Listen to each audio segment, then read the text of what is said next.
Hello, hello, hello. It is Monday afternoon.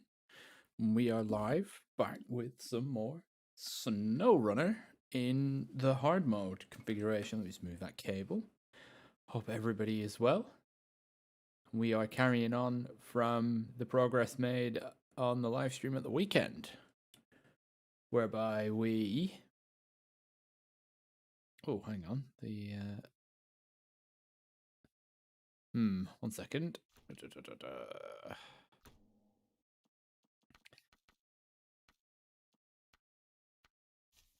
just up that slightly, which means it's not going to fit in this window.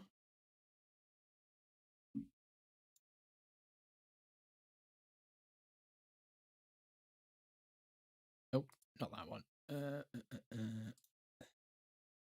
Not that one.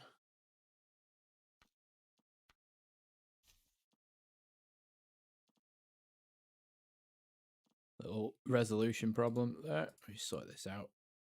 Take a minute. There we go. Now it's the right way around. It means the menu items aren't all blurry now, which is better.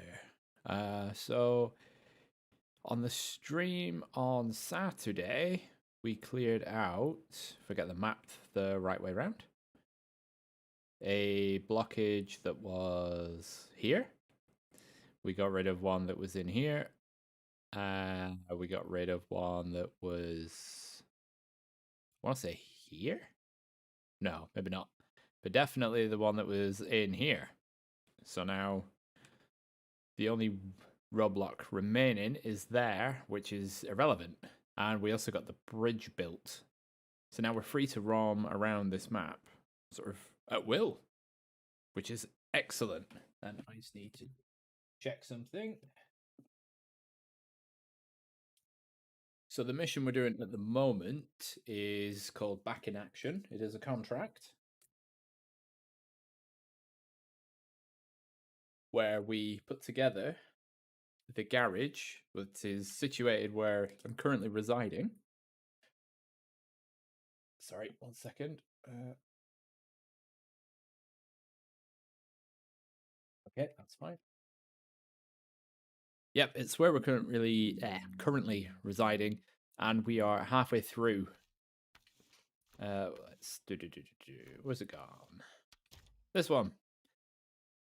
So the bit we have left to do is 2 metal rolls for 3 small pipes and 2 lots of bricks. So we can get the bricks down here from brick farming. The warehouse holds 2 small pipes and 1 brick. And then this warehouse also has some small pipes. So we've kind of got to go across quite a lot of map space. So I'm going to use the Tatra Phoenix for a little bit, and then we're going to try and take a shortcut up to the garage, because this is the normal road leading to the garage. It takes quite a while to drive it.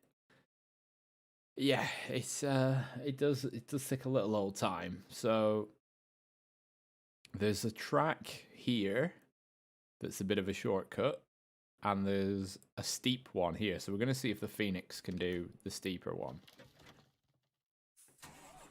And I think I've got immersion mode on, so let's turn that off.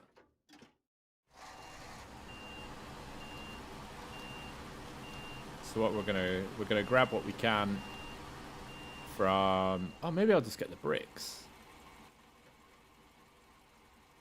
So the warehouse has 1 bricks and 2 pipes. Nah, I'll get the pipes. Now I've driven the Phoenix a lot now. In these maps, and it does all right. It's not amazing at boggy stuff, and it slows down, but a lot of trucks do. Its trailer hauling power isn't fantastic, which seems to be a case with quite a number of trucks. I think though, my biggest criticism of it, apart from the only thing it can do is low saddle this sideboard bed and tanker, is that it is a bit thirsty. Because I exhausted... What, there are a couple of fuel trailers dotted around the place, and yeah, I drank a lot of fuel.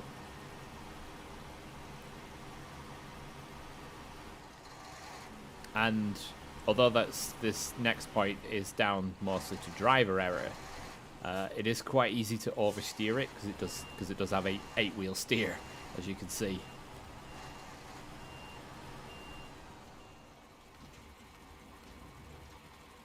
Oh, maybe I will only get one of the small pipes. I forgot these were 2 cargo. Huh. Shoot. Which means I've got to come back here anyway. Oh well. At least we'll see what the alternate track is like.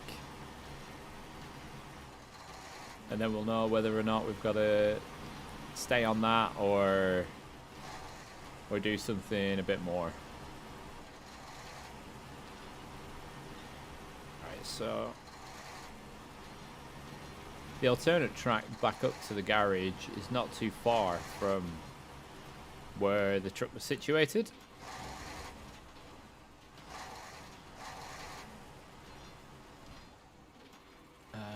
Was it along this route?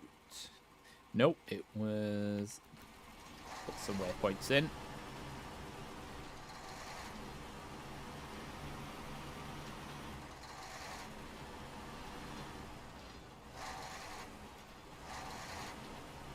So once we do this mission, it'll be a lot easier to get vehicles in here to do the missions around the block, what do they call block A, B and C, which will help with the fuel processing plant construction.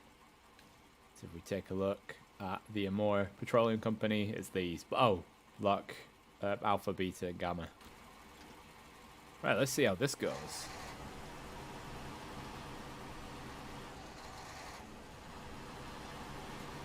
It's going to be rough.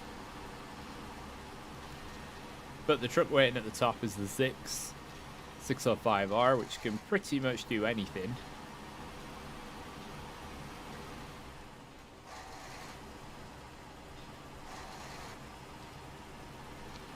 Yep, it's that repetitive engine sound.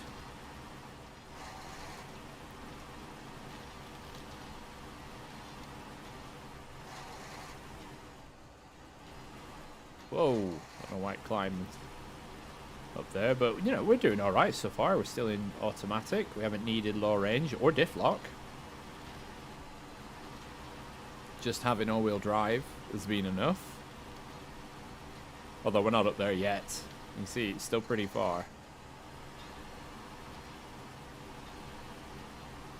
Oh! So not only does this area have steps, but there's also a crevice that you could quite easily fall into. Well, it's gonna give me grief for having diff lock on. Do you want as much? Oh, we're sliding.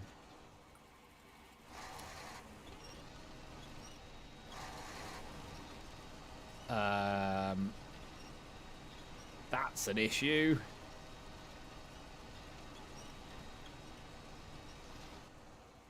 That is very mean. Why would they put that in there?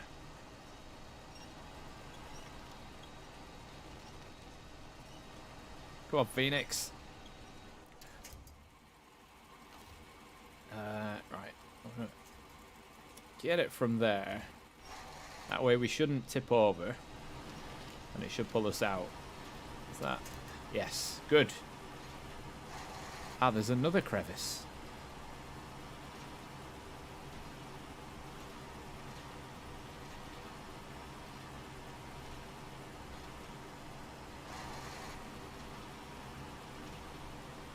Alright, so the snow's getting a bit deeper here. We'll try and stay in automatic. I'm going the right way, right? Yeah. There's still a bit of a ways to go, yeah.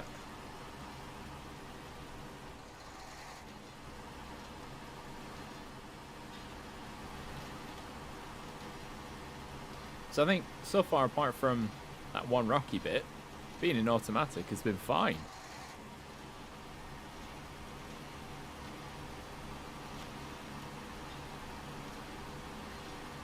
Tackling it greatly. Although, you know, 20 litres a minute is nothing to sniff at. This is the bit I'm most concerned about. Oh, that's muddy. That's us entrenched.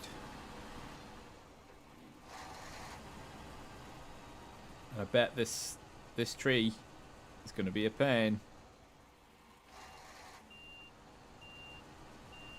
Wow, we have entirely stopped.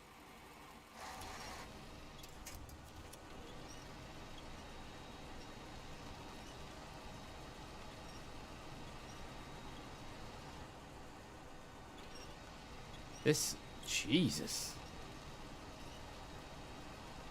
Imagine doing a big haul. This truck, Eric, this is the Tatra Phoenix. That is obtained in the Don region. There's a video on the channel if you want to find out how to get it.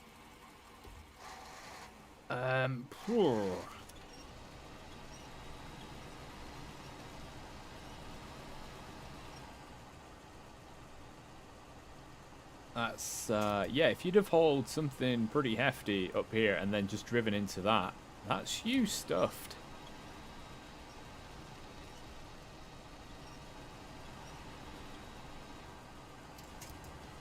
I'm gonna let that fall down so we can drive past it. Okay, so apart from that mud pit, the route is okay. And there's the Zix waiting for us at the top.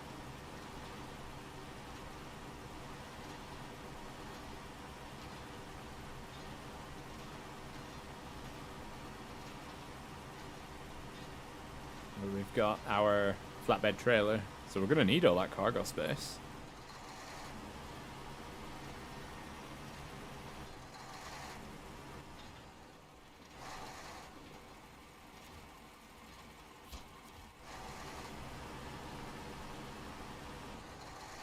So we'll get that turned around and we'll put this out of the way. Ah, thank you very much, Fowd. I do plan to make more. I've just been really busy in the past couple of months with work, so they will come again. I do have some ideas in mind. Right, so we're going to get back in the Zix. So we need 2 pipes, 2 metal rolls, and 2 bricks, which is 8. But the bricks are local.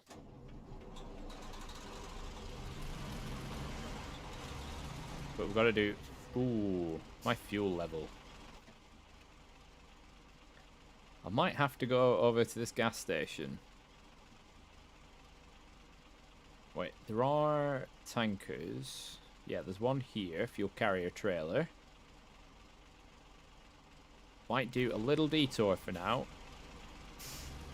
Just to grab it and fill it up, because the fuel there is really cheap. Which is a welcome surprise. The Phoenix. So, there is some... I have... Well, opinions are subjective. I find the engine noise to be quite irritating because it's very repetitive. But it drives pretty well and it can get through bad times pretty well. It struggled here, but as you can see, the Zix isn't exactly smashing through it. So, you know, I had to use the winch to get free. It is a bit limited in what it can do, though, because it just has sideboard bed, tanker, and low saddle. So you can have the special crane that comes with it that isn't any better than other cranes. It just fits the Tatra Force. It's alright. I mean, considering you don't have to buy the truck in the game, you just have to repair it. I mean, a freebie's always good. It's got really good handling because it's got 8-wheel steer, and I think I've got a decent engine in it. But I wouldn't use it for like towing trailers all the time, unless it was on like moderately straightforward terrain. I did make a review guide of it. I think I gave it about a 5 or 6 out of 10. It's worth a go, but some people might not like the steering. Oh, this is narrow. Oh. There we go.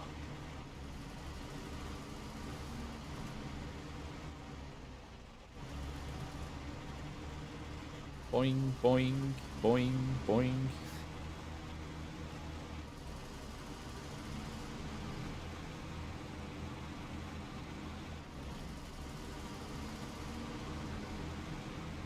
Yeah. I was much quicker on the way down.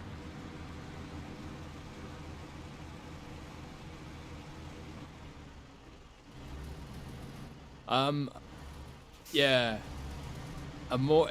And I'm playing on hard mode as well, just to add to the difficulty of Amur already being quite a difficult region.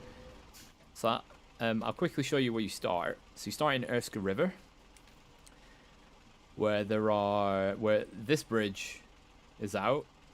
There are a couple, I think there are like 2 roadblocks. These 2 bridges need building. So it's a huge investment in metal beams and wooden planks really early on. And conveniently, the only place to get the materials to build this bridge is here. So you have to come out and along the ice, like an ice crossing, and then up. So that's a bit of a pain. Also, the only fuel station in the map is here. So after you've cleared, well, I think it's like built 3 bridges and done 2 clearances, you have to drive, this is the garage, you have to drive out here, down onto the ice, up onto the road, and then all the way around, across the bridges, past the town, around this way, because there's no bridge there. This mountain path is pretty rough, as is this one. And then you get to one of the gateways to what I would call the second map, which is the Cosmodrome. Although there is another map out through here. There is a shorter route in this path, but from here onwards, it's very small. And that's like cliffs just straight down onto the ice. So one mistake and you've rolled over. You're basically done. So I always go for the longer route. It's a lot of planning has to be done. Chain tires are a must. A couple of streams ago, I drove the P16 here. I drove it up this road. And honestly, it took me the best part of, I don't know, about half an hour, 40 minutes. And it's just an icy road. It's not a difficult road, it's just icy. But the P16 has no chain tires, so it's the absolute struggle. Because the map doesn't show it very well, but it's a big hill. It's a big hill climb. So I've left it there to never be used again in this region. But right, back to the Zix. The Cosmodrome map is a bit of a pain as well, because you have to drive, if you want to drive across a bridge to get across the map, you basically drive the length of the map twice, or you risk the ice crossing and getting stuck.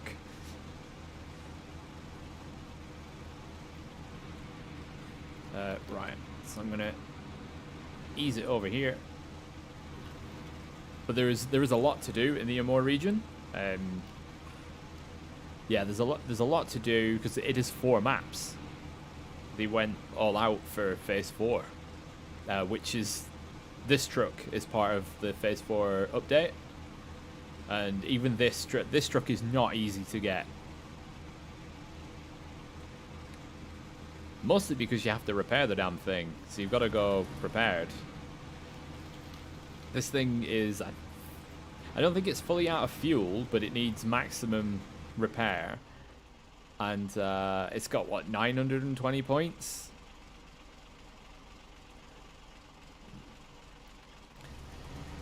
The Tatra Force...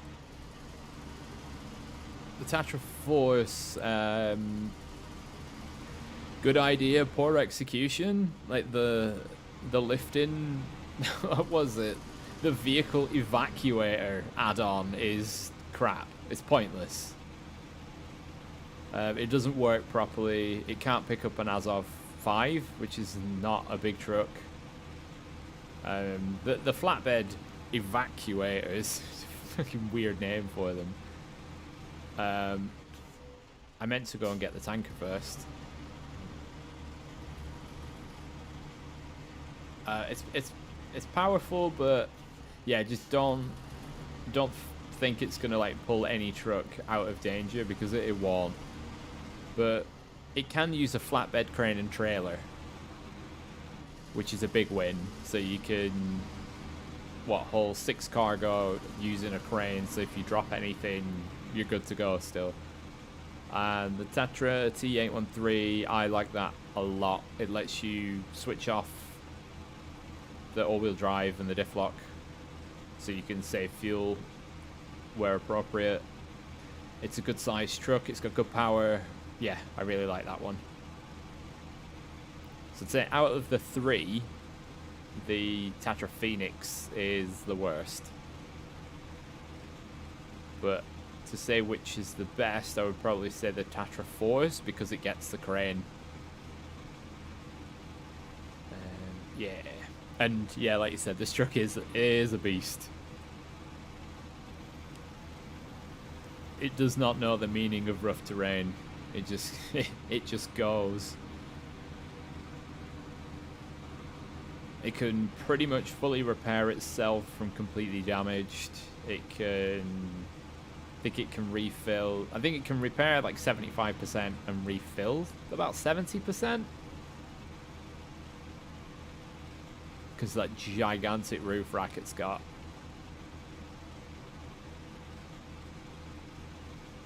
And it can tow a trailer.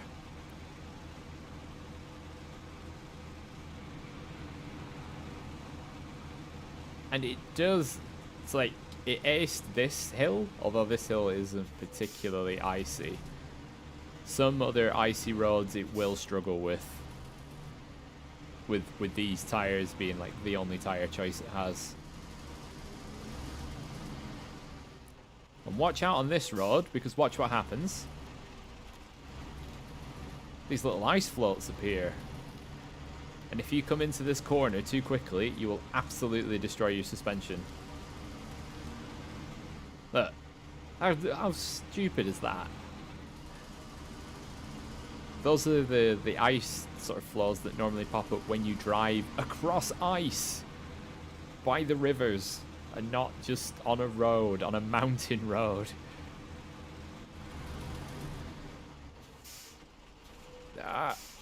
Obviously you got to watch your brakes on the ice.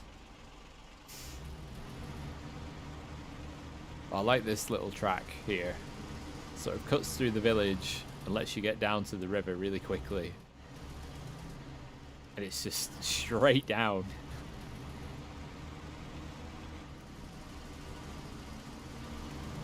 I don't know if it's a bug. They haven't mentioned anything, but if I don't drive on that road for like a couple of hours, it really catches me out, and then I end up... That's why the Tatra Phoenix is so heavily damaged.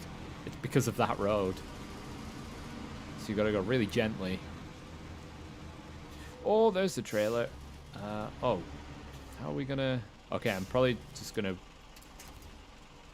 reverse back up the... Oh, or not. I'm going to turn this around.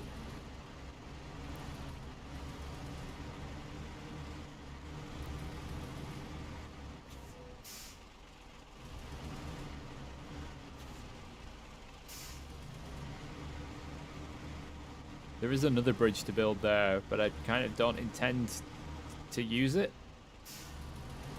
Mostly because it requires logs to build, and I have an easier to reach road bridge that is done.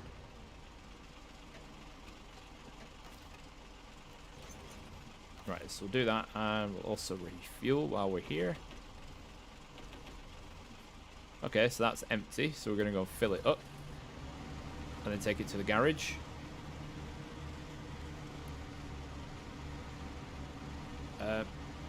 There we go.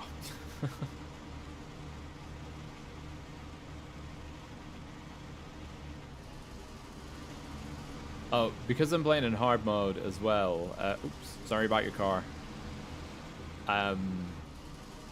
You have to like pay to repair and refuel through the official channels.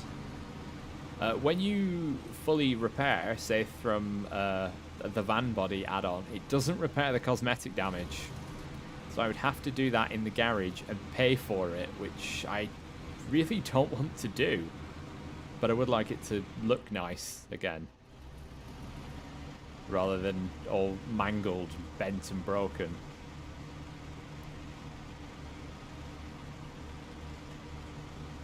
Doesn't even need low gear.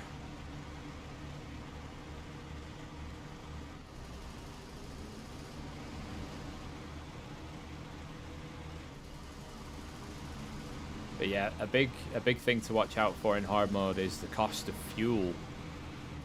Where I think, what, the fuel station in the Dawn region, it's like $8 a litre? And one of the Cosmodrome fuel station, I think is 12? It's, I don't know how they determine what the fuel prices should be, but they're obscene in some places.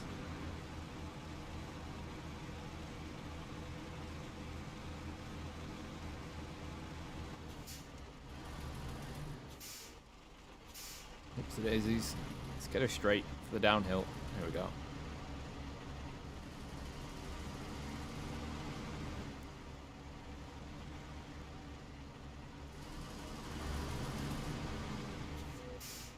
I am all sorts of forgetful.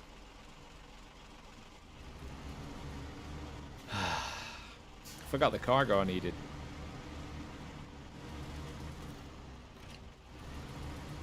Although that'll probably be because I didn't technically drive past it. Pop that down, we'll go and get those pipes.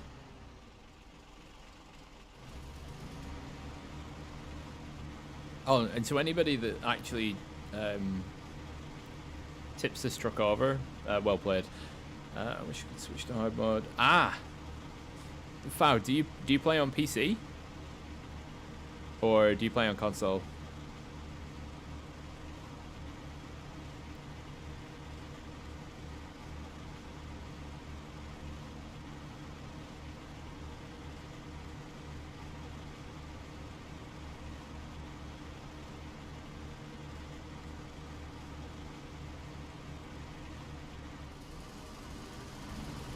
Because you can switch from normal to hard, and see, if you're on PC you can edit the save file and you can change it into hard mode. It's literally a true or false check, which all you do is you would change is hard mode from false to true.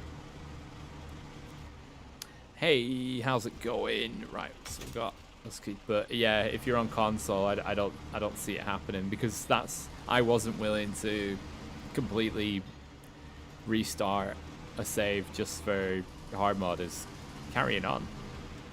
I was doing my sort of artificial hard mode where I had to pay for like buying the tankers. I couldn't refuel in the garage, refuel and repair in the garage. I had to, you know, buy the tanker and do it that way, or buy the maintenance body. rather than just reset to garage, and I can never recover. I can't use the recover function isn't disabled. I just choose to not use it. So if I mess up, I have to go and rescue a truck, which is what I will have to do with this, because this is what I did last week. And yeah, it's going to be real interesting getting the Tatra out of this situation. And it's with its mangled, broken wheels and suspension.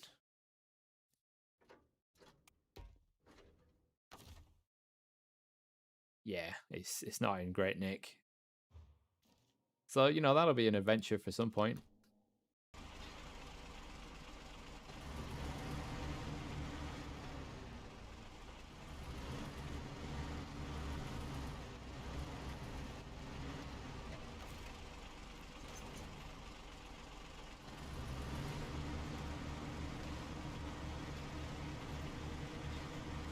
Oh, and in a few minutes we'll see a surprise hero of this region. A truck which I thought I'll give it a go, see how far it goes. And that looks way too hard. Yeah, given the power of the cranes, I'm not hopeful of getting the Tatra unstuck, but I kind of need to, because there's another seismic vibrator scanner mission. It's a shame we can't cut trees down. It would solve that problem immediately. It was my own fault for just driving it off a cliff, thinking I could just navigate my way through. But up ahead there is a truck that was a surprise joy to drive in this region, which is there. And we'll get next to it and see if anybody can identify it. But it's definitely the little truck that could, because it's been partially an exploration vehicle, hitting watchtowers in really awkward places. None other than the Chevy Kodiak. Yeah, surprisingly good. Terrible at getting anything unstuck, but skips across the mud and the ice.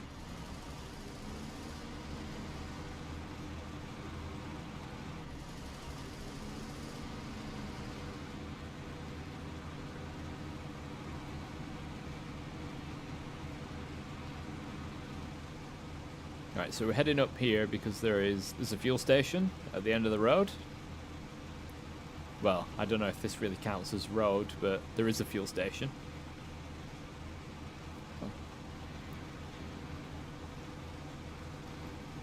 How you doing, Megumi Kato?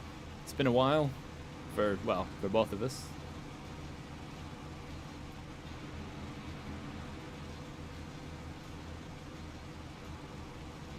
All these little trailers, little tankers that you can't use just as decoration.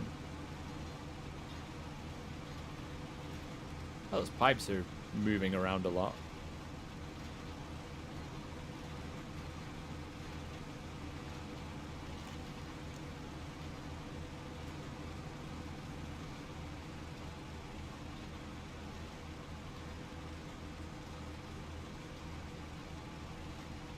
I try to stream about 3 times a week, so Monday, Thursday, Friday, same time, so 2 p.m. GMT to about 5 p.m. And then sometimes on a weekend, if I've hit a certain goal, I will do like something special. Wait. Oh my god, my directions are just terrible at the moment. Completely gone the wrong way. But yes, 3 times a week. And sometimes, sort of every other week at the moment, I stream playing Formula 1. So if you have a look on the main channel, in the discussion or community page, I don't know what it's called, they keep changing it, there should be an image with a schedule on it. So Mondays and Fridays, Snowrunner. Thursday is Euro Truck Simulator 2. And then on the weekends, there's sometimes like an episode of like truck comparisons or something like that. Or like a how-to like tutorials how to get certain trucks that where it's not particularly obvious. Like the Tatra Force and Tatra Phoenix, because it's definitely not obvious as how to get those.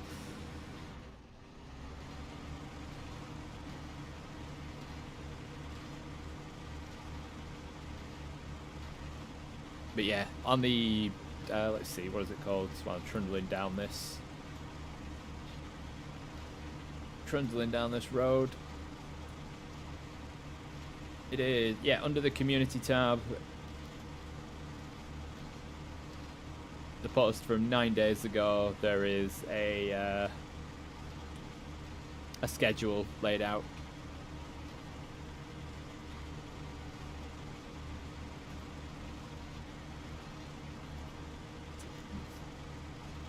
Right, fuel.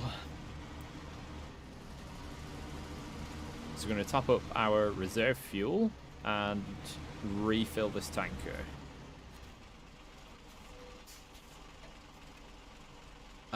So this place is super cheap because it's $2 a litre. So this is my everything fuel now.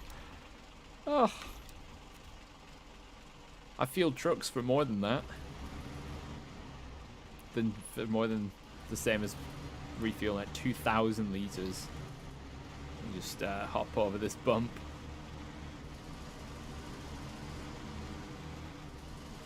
Do I have any trucks near the other ones? No. What about in the dawn? Ah, I've no trucks. Yeah, this old gas station is so expensive. And it's the only one.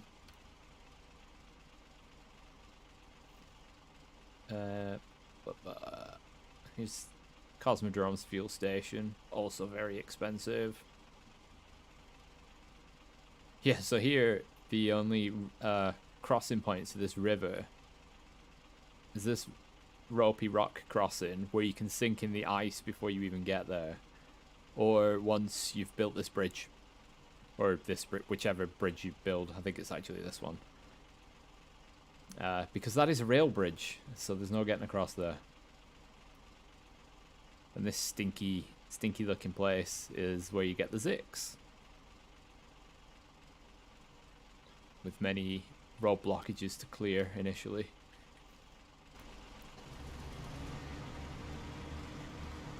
Right, so we now go back to the garage where we can drop this off.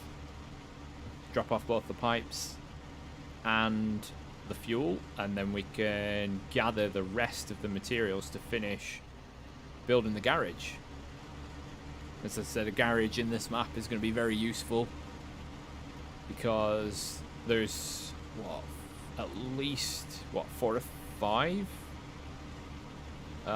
contracts and a lot of stuff to move around, but there are a lot of roads, which makes it a bit easier. Can we get up here in auto?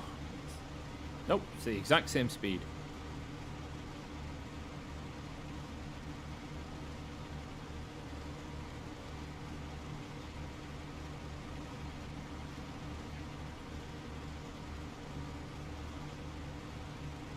So we gently trundle over the logs.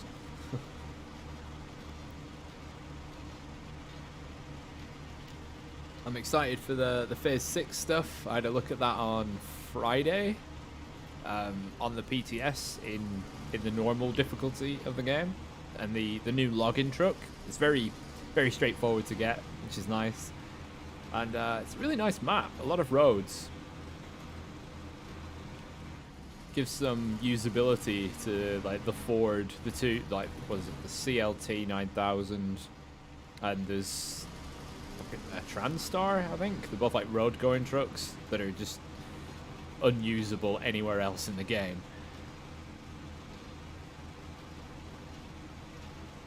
It'd be nice to have like a dedicated log carrying truck.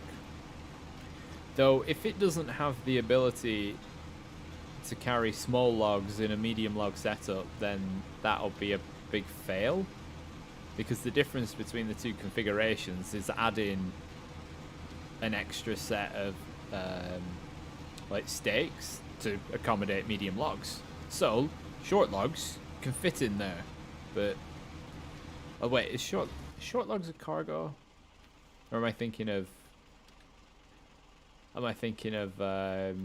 spin tires?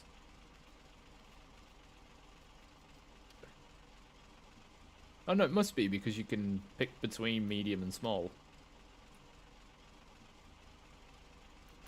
Yeah, there is. Yeah, there's water, there's mud, there's snow, and there's greenery. It's like they're, instead of keeping it either snowy or just muddy, they're now mixing them more, which adds a nice bit of difference. The new maps are pretty fun to drive. I mean, I did drive them in a modded truck, which made them quite easy to get through. Which that was done on Friday just gone. If you want to check that out, which is, yeah, that was a pretty good stream for exploring. Although there's one of the upgrades, I've no idea how you get it. It's out on an island, and yeah, if you drive into the water, it's far too deep, so you just sink. So it's a suspension upgrade for a truck nobody ever uses, so it's no big loss, really. I don't use many mods, to be honest. I use one for off-road trailers, so it gives all the trailers bigger wheels, so they don't just turn into sleds in the mud. For scouting new maps, I use the Hellion mod, which is like the Halo Warthog. That's really, really good. It's got ridiculous amounts of endurance as well. Apart from that, nothing else really.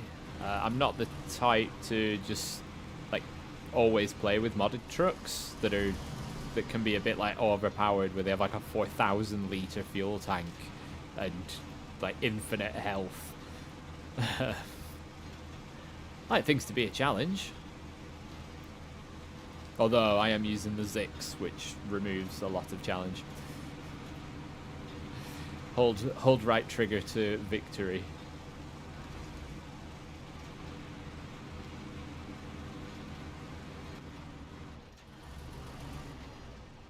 Just gotta take it easy a bit through here. It's a bit narrow.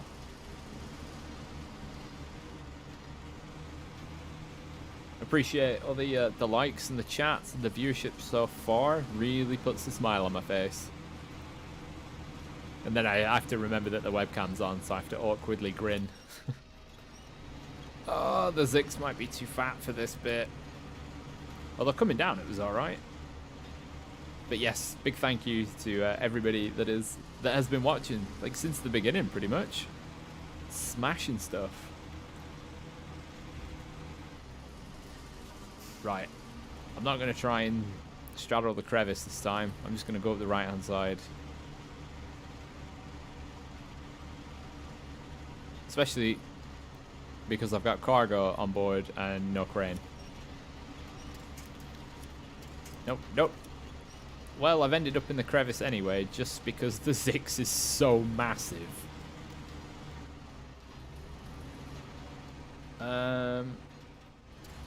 Ranger.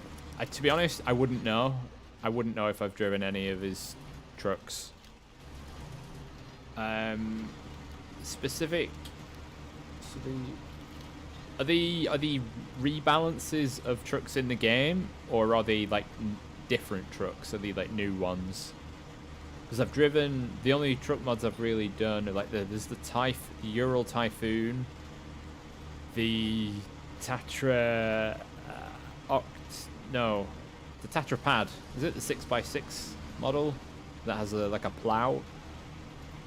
And then like rebalancing of the Azov 73210 and the 56 twin steer. Oh, they're different trucks. I'll have to have a look. Another stipulation of this hard mode is that I cannot buy any trucks. I can only use what I find on the maps. So no Azovs are in use. The Tatra T813 is not in use.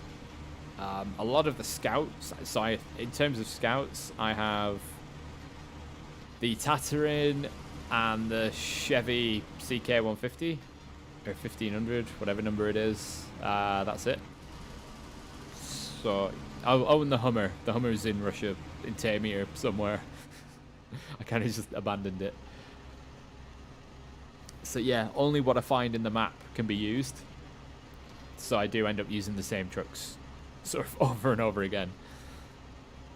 But it's to show that the game can be played without buying extra.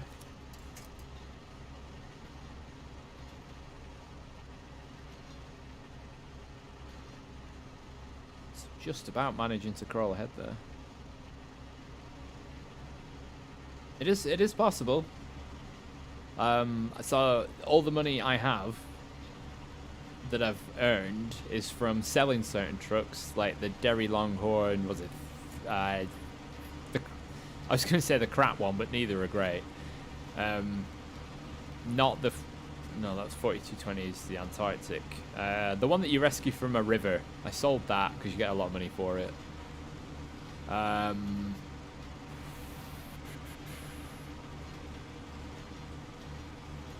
Yeah, that's why I use the Chevy Kodiak, because it's a free truck that you get.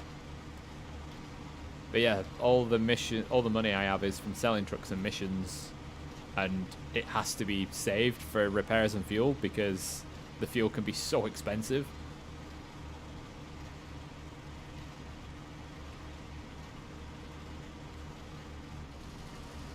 But it's to challenge myself, really. Just use the stuff you're provided. So if they didn't add, with the updates, if they didn't add powerful trucks, I'd be knackered for regions like this. So the only heavy hauler I've got, like a dedicated one, is, apart from this, is the P16, which is next to useless in this map, in this region. Right, let's refuel. Nope. Oh, it was right way around first time.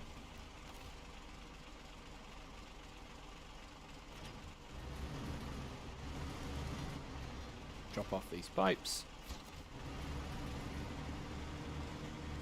Right, so that remaining cargo is 1, 2, 4, 5, 6. There's the hard mode. No, see. So there's the hard mode provided. You can still buy trucks. There's my original hard mode playthrough started nearly a year before the official hard mode was released. So that's my artificial rule set of like not buying trucks. That one's on me. That's not an actual hard mode thing. I'm just making it more difficult because I can. You can buy trucks in hard mode. It's just that when you sell things, you only get 50% of the value back. So you can't really afford to just buy and sell trucks all the time because you'll run out of money so quickly.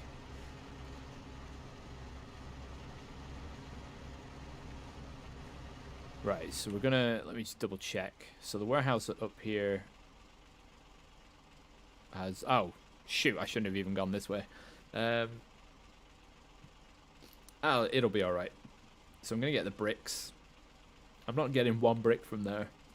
I get 2 bricks from here, travel around, and then from here get the infinite metal rolls and 1 pipe. So it's gonna be a big old bit of night driving now. Oh, sit straight.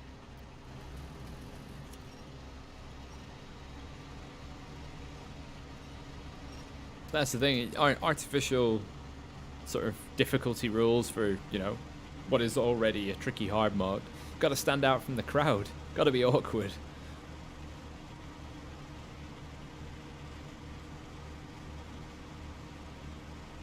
The missions are the same. The difference for the missions is, I've got to find an example now. So you see this one, heavy duty. Yeah, that is true. Fuel, because you're spending on fuel and repairs, your profit margins are a lot lower. Plus, if you automatically load a truck from a loading bay, you have to pay $150. So it kind of incentivizes you to use a crane because manual loading is free. And so with the hard mode missions, you can see with this one called heavy duty, there's this yellow ring. So that ring indicates that the cargo that needs to move is in that ring somewhere and you have to find it. Although, unfortunately, where the task is given is right next to the trailer. So you can see how it's actually not that hard. That's not a great example. They do the same with bloody Dream Car. Help thy neighbor. Yeah. So the calm loaf that has to be delivered to the market is anywhere in this ring, but the task is right next to it. It's a bit dumb. Where was the Don had a good one for the little blah blah blah blah hazardous crates where the mission wasn't next to the cargo, it was elsewhere. Let's see if I can find another example.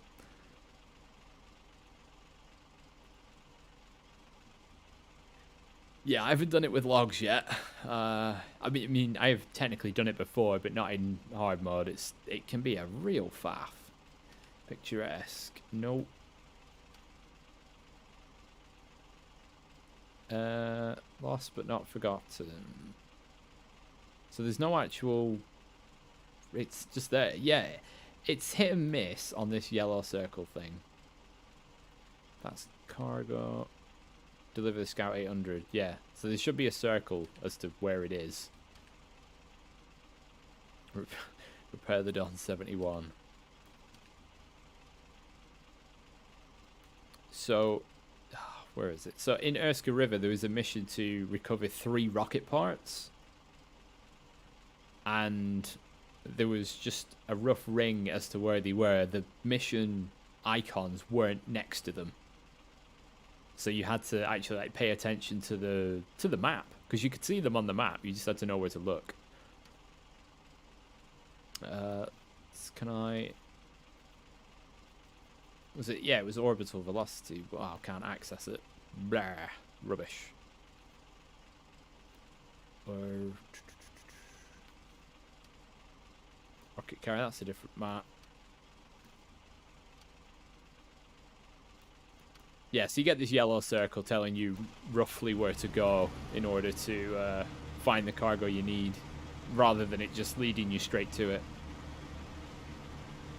Even though, although it doesn't apply to every mission, it's a bit weird. It doesn't make the game any harder, because more often than not, the thing you need to move is in the middle of the yellow circle. Or a lot of the circle will be a place that you can't go, like deep water.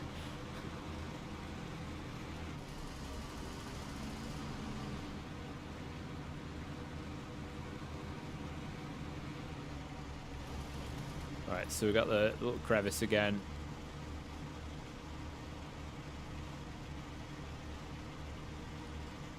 So you'll see...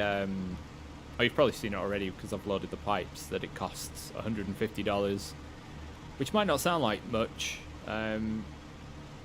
but you know, when you're having to shift like phase 2 volumes of cargo, where you know you need 3 or 4 full loads of the super long 8 cargo trailer, like yeah, it starts to add up to thousands quite quickly. That's why I'm focusing on building the garage, and then I'll be using the Tatra Force quite a lot because it can use truck trailer crane combo really well. Right, so there's nothing. We don't want the bricks from there. We want the bricks from this direction.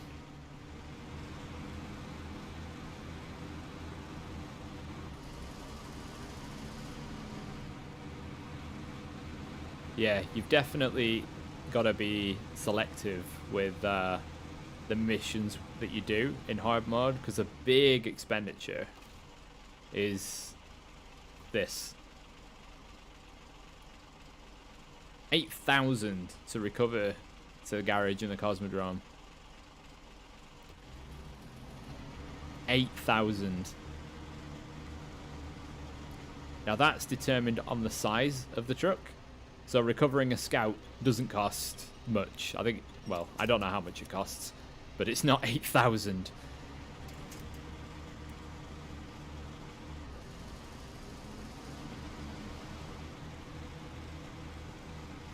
But as part of my rule set, I never recover to the garage anyway. That was how it worked in Spintires. In hardcore mode, you couldn't recover. If you messed up and rolled something over, you had to fix it yourself.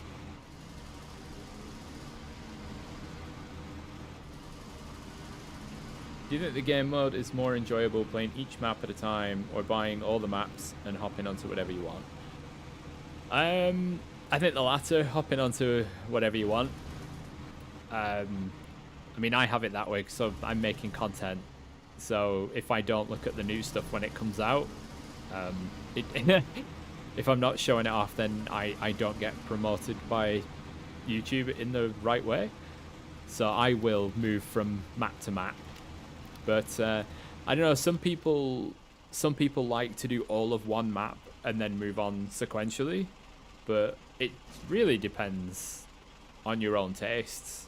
You can see there, auto load for 150. Oh, I don't have a crane, so there's no option for manual. I'm also blocking the loading zone. I think it's nicer to be able to move on, because even if when a new region comes, even if you just want to go and get the new trucks and then use them in the older maps rather than restricting yourself.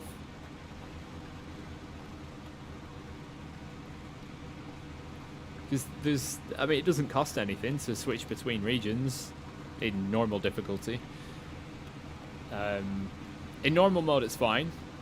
If you were playing hard mode, there is a cost to relocating trucks to different regions. So you would put your vehicles in the garage, transition to another region, and then if you wanted to use that truck in a different region, you have to pay like $1,000, I guess, I don't know, transport fees, to use it elsewhere. So in hard mode, you might not want to move to different regions as frequently, but in normal, do it to your heart's content. Might as well, the feature's there, just do it. But I know that with my original playthrough, I did go through the maps sort of in order. So, Michigan, Alaska, then Tamir, then was it Lake Cove to Kola Peninsula map, phase 1, and then so I have moved through them sequentially, but that's playing them as they come out. But since being on hard, I've not done it that way. So I'll show you what I've done. So for the hard playthrough, started in Michigan, then Alaska, then Tamir. Haven't been here yet, apart from, oh no, I haven't built the garage. I've only driven there. So I haven't done Yukon. I've done a bit of Wisconsin, and then straight into here. And so I've done a bit of Amur and the Don, because this was a big one, so I was prepared to sort of sink my teeth into it.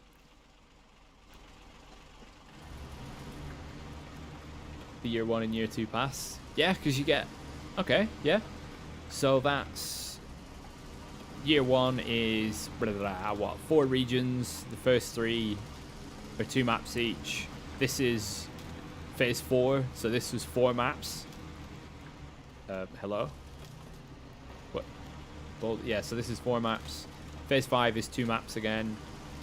So I think it's 1, 2, and 3 5, 6, 7 are all 2 maps, and then 4 and 8 will be 4 maps. 2 trucks per update, plus sometimes some other ones thrown in. I think it's a good deal. It's worth it. I just wish they'd patch things a bit more frequently.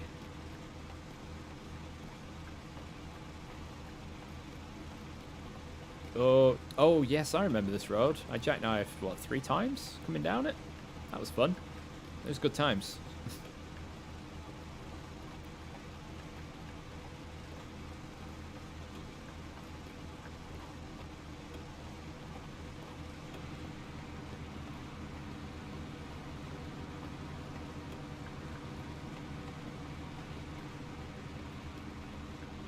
But yeah, if you've got the time for it, then it's definitely worth having a crack into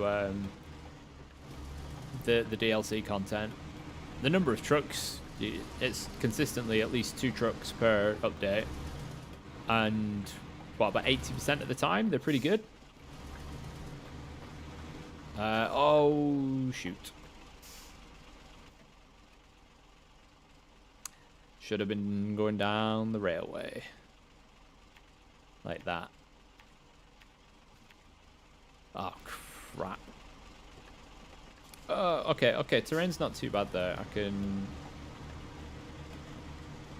get the right angle and then reverse it.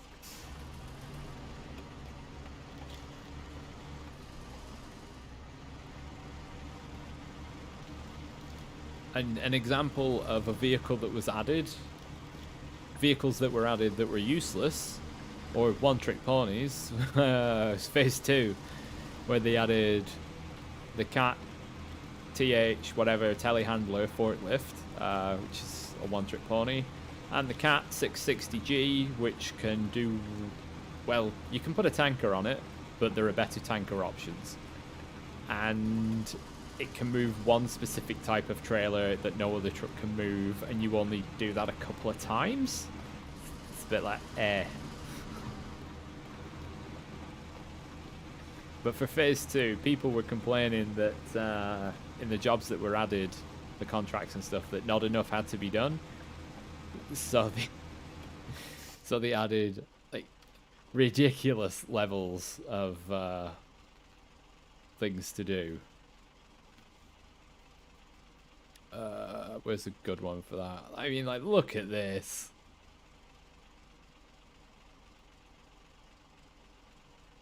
In terms of the DLC, you only like the Zix and the Tatras. What else is there? Phase 3 had let's find another mission of 1,000,001 things to do, like cargo for days. 10 metal rolls, 4 concrete slabs, 6 fuel, 10 bricks, 2 cabins, which is 2 containers and 4 wooden planks, 6 metal beams, 8 wooden planks, 2 small pipes, 6 concrete blocks, and then 2 more cabins. And there's finite cargo. There's finite resources. They're slightly horrible. They've done those in normal mode.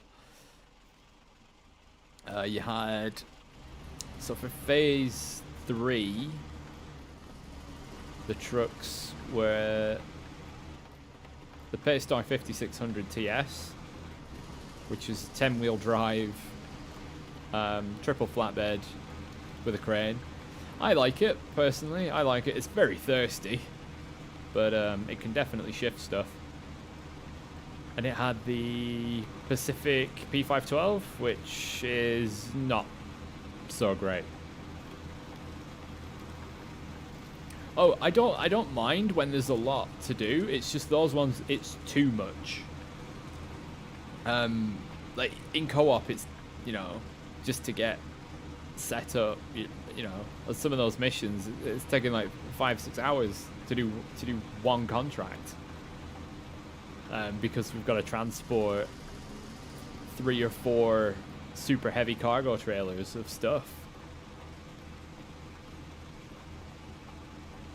There's a video from the co-op playlist well, there's a couple of videos from the co-op playlist where we're doing those like mega transport missions, and all we're doing is ferrying stuff backwards and forwards to all be loaded onto one trailer to make as few journeys up the mountain as possible.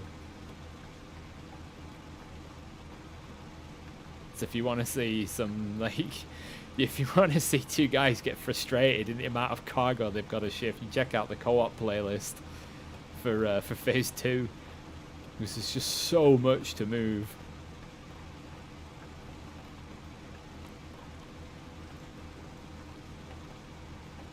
But yeah, the Bandit has its ups and downs. It's not worth having the crane on the Bandit because there's no weight to the truck. So you try and pick something up and it just falls over. Like, you can only pick up metal beams if they're immediately next to the truck, or it'll just tip over. But it is fast.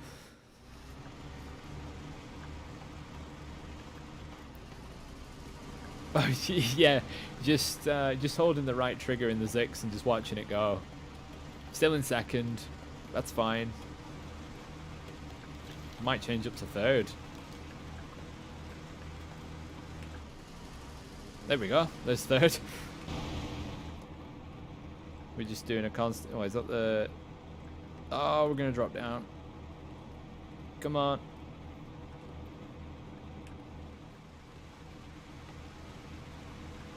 Just to be honest, I'm wasting so much fuel doing it like that. But yeah, nearly just a constant 20 kilometers per hour. I mean, it's not light speed. Fourth gear.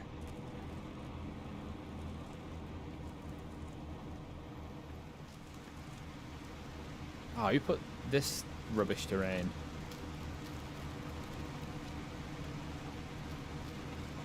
Just handles everything so well, apart from icy roads.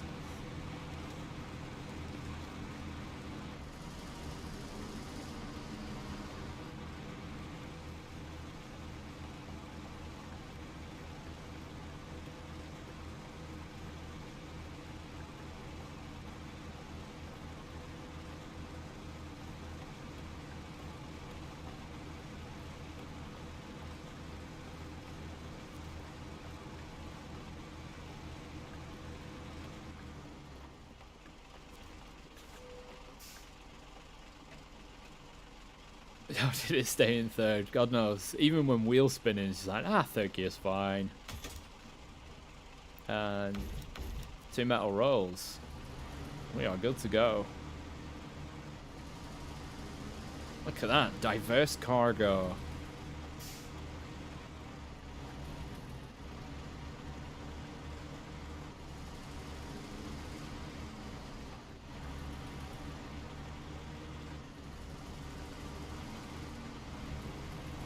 I think everything is still... I'm still sounding okay. Yeah, everything seems to be reacting alright. Sometimes the webcam causes the stream to sort of wig out a bit, and then all my speech goes blep blep blep blep blep. But it seems to be alright for now.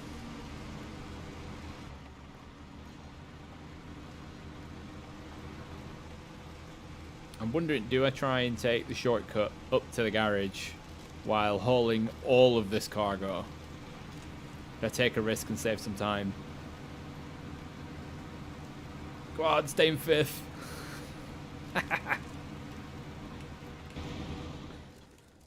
Ah, we lost it. Oh well.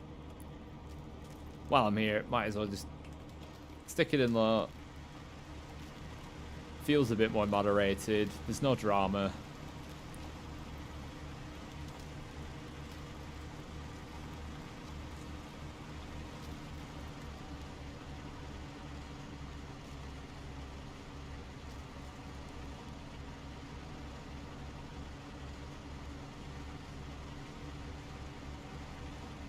From here, it should be fine. Yeah.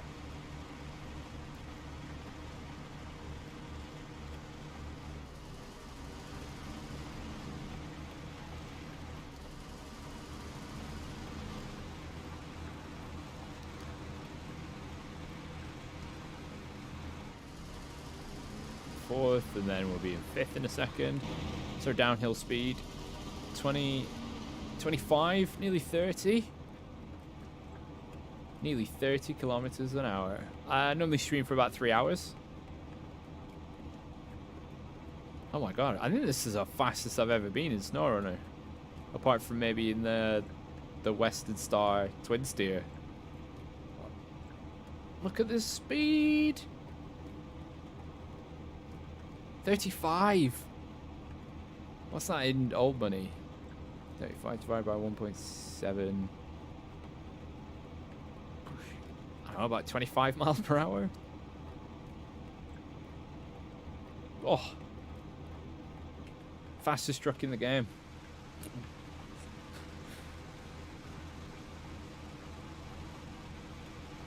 No, there are faster trucks in the game by far, but they tend to be very thirsty.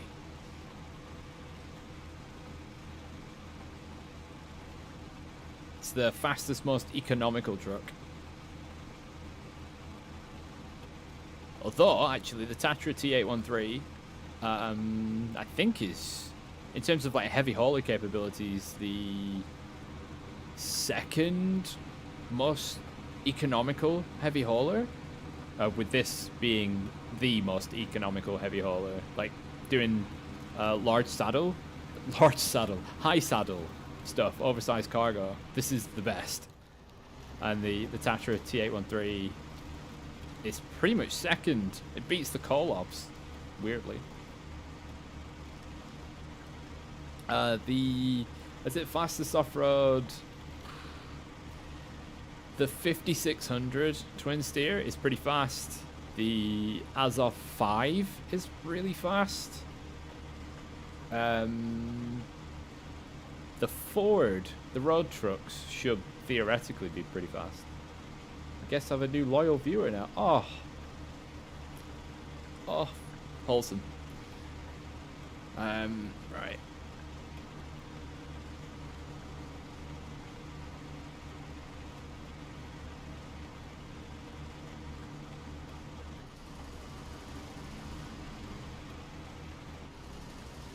God, look at this train line. Imagine being the train driver on this. The most wobbly, broken railroad.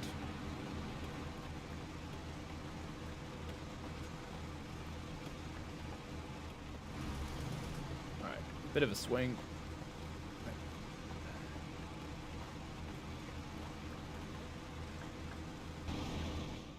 That uphill doing 30 km/h.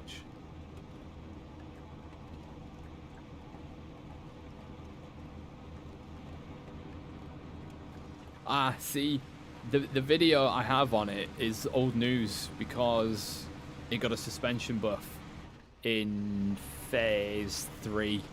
No, in phase 2, so you can increase the ride height, which lets it traverse crap terrain in a better fashion compared to the long nose Kolob. So the big Kolob here would be fine. It should be absolutely fine here. Unlike me going down this hill. Okay, just put it in low range. You don't want to risk flipping 2 bricks, some pipes, and metal rolls. I don't know, maybe I should redo the call-up video. Oh, that's some drifting. Playing Amur without it, I don't miss it. Mostly because I've got this. And it's probably twice the speed of the call-up. Because the call-up's fairly... It can go quickly, but it takes a while to get up to that speed. But this is just this is just better. I'm like you, but better.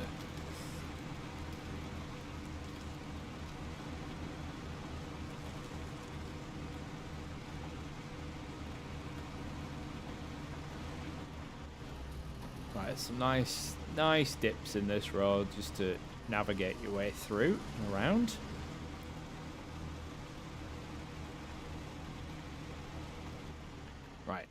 So That's not a shortcut. Shortcut is there. Just so I don't have to drive the whole way around the mountain.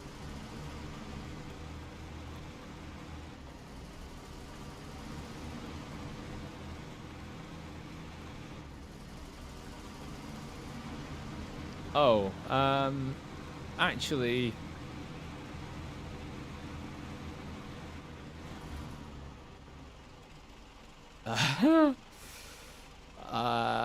I don't think this truck can fit through that gap.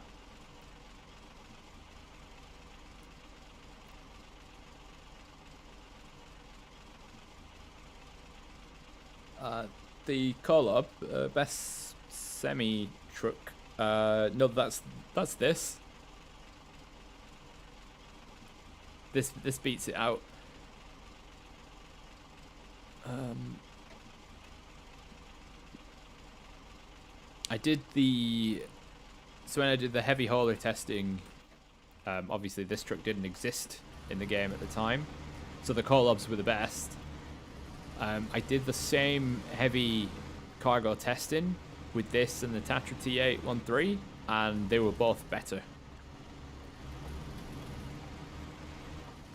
They were quicker and more fuel efficient. I think they were quicker. Definitely more fuel efficient.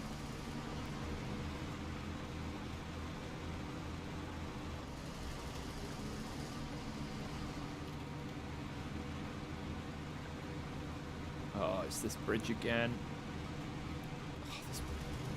Oh, hey, who designed this?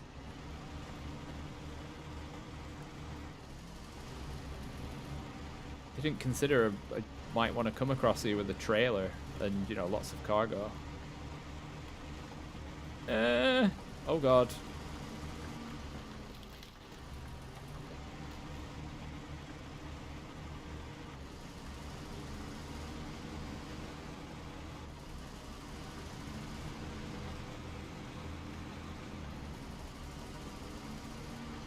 Yeah, I'd say this is the best semi-truck for a lot of reasons. It's power, its economy, its flexibility to be used in different roles. So, you know, it can be recovery, it can be cargo, it could be heavy hauler. Its ability to keep itself going in the field, like that roof rack is not a mod.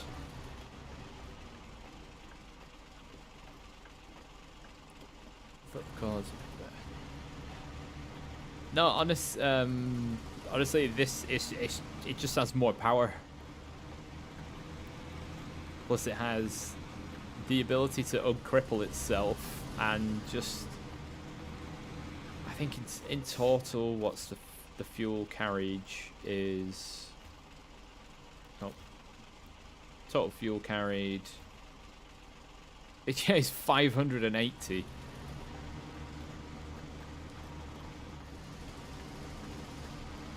So it can go longer at a more efficient rate.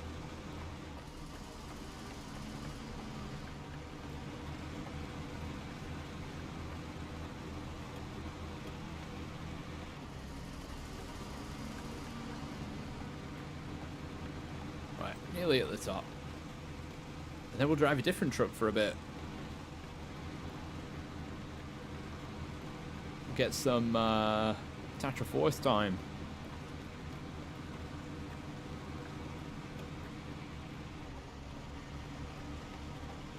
That you think it's about to drop down the gear, just stick it in low plus and you'll just carry on at the same speed.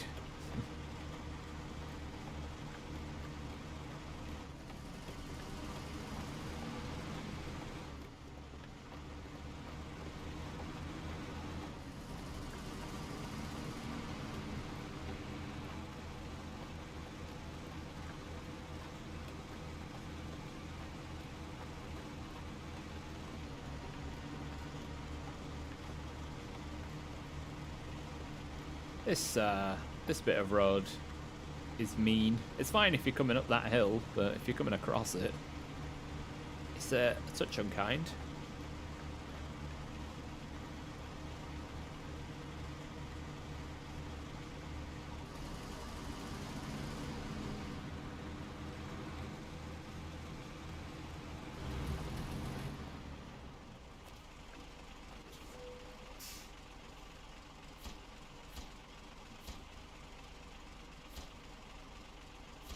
Ta-da! Boom! 18,800. I've got money again. Oh, garage discovered. Where? Where could it be?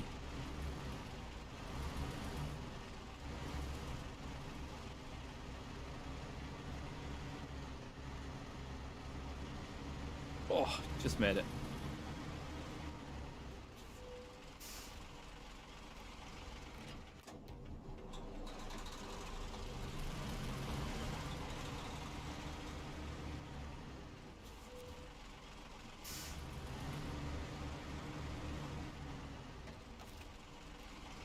Right, just gonna park that there while I figure out what task to do next. Oh. So, okay. Nope, wrong button. Cosmodrome. So what's this? Two large pipes. Sounds like a twin steer job. The farm warehouse. Oh man, really? So you either crawl along there or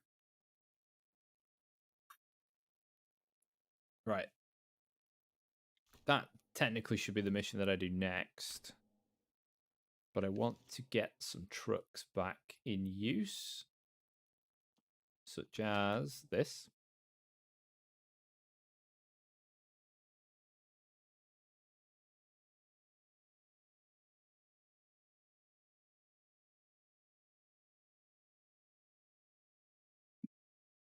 I wonder if I should do like a scout only playthrough of a certain map where you can't use any big trucks apart from, say, massive cargo, anything bigger than 2.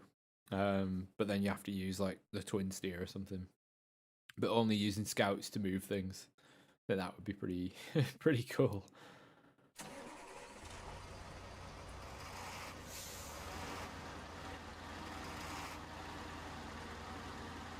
Alright, so I kind of want to have these other trucks in a different map. So we're going to drive them back to the garage.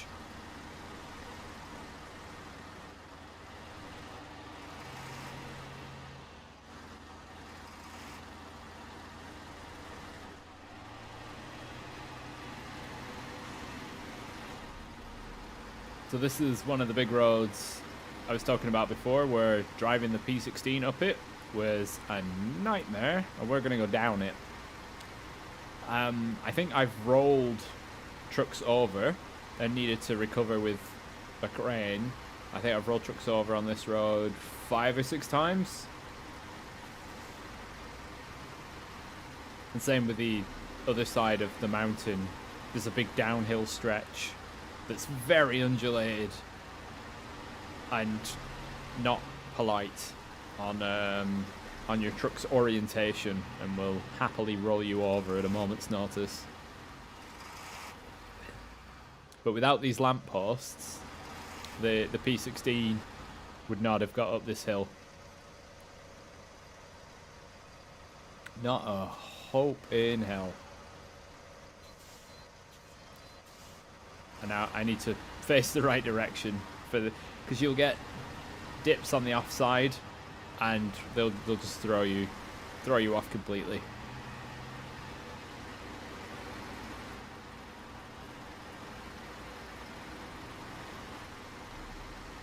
See that? Big boulders in the road.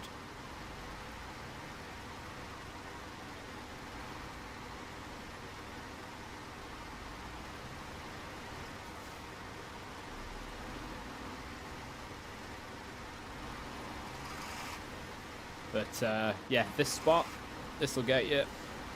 If you're trying to go on the other side of it, it's better just to drive through the dip.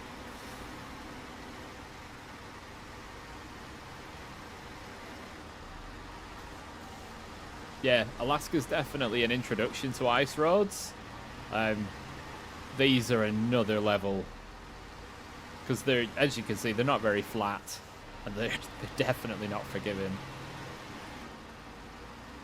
And then there's this bit concrete pads on the road, which will smash your suspension and your tires when going very slowly.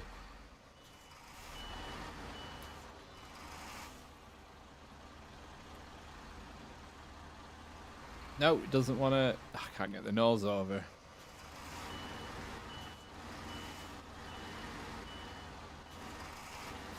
Alright. Off to the side a bit.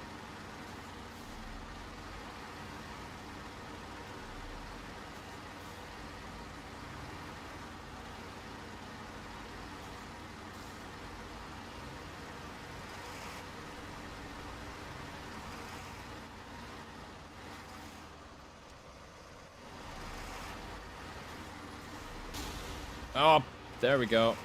There's some damage.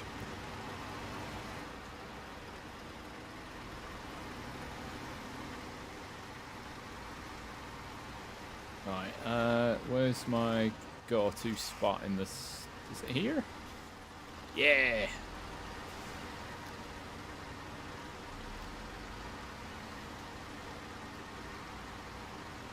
Look. There's an Alaskan truck.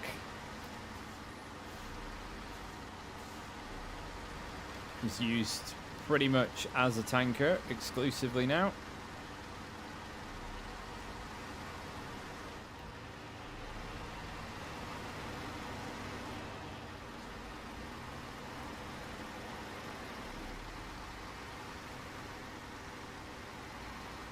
Yeah, you've got to be very careful out here, because you can see why now as I drive over it.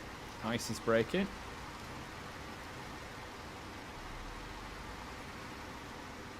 At least the first watchtower is easy to get to.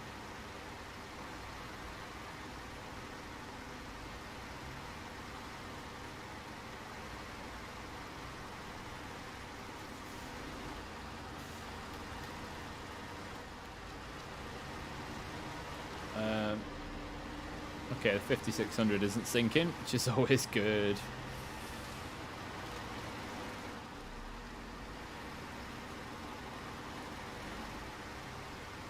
I should have left that fuel tanker really, like, down the ways, not at the garage itself. Right, this is a bit of a crap road.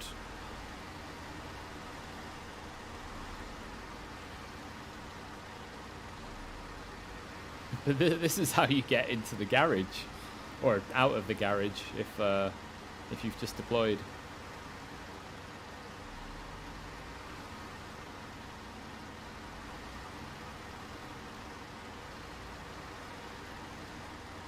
It's a bit of a cozy one,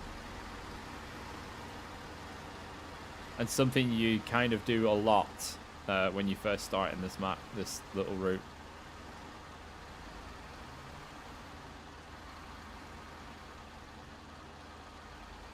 Made all the bit harder if you're planning to drive on the icy roads and you've got chain tires on, because obviously you would ideally have the mud tires on for something like this.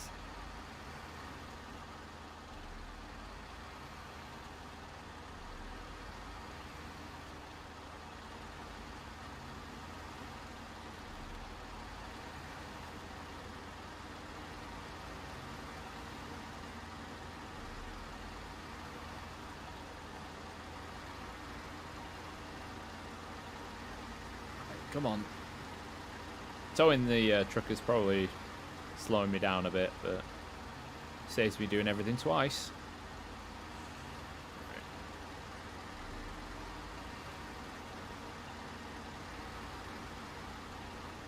Oh, my trailer's got no wheels in the distance.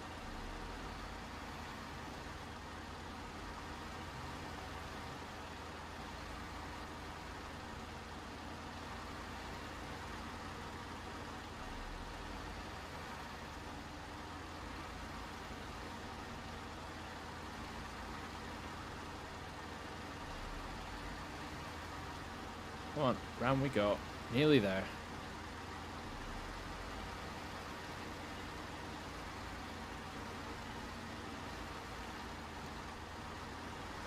They're not great. Even though the chains are put over mud tires, the rating in the mud is not as good as mud tires, so they perform worse.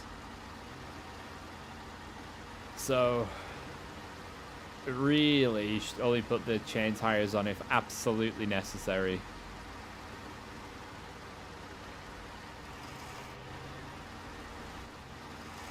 But with some of these roads, it really is necessary. Right, retain. So the truck isn't repaired or refueled. You have to hit that button there.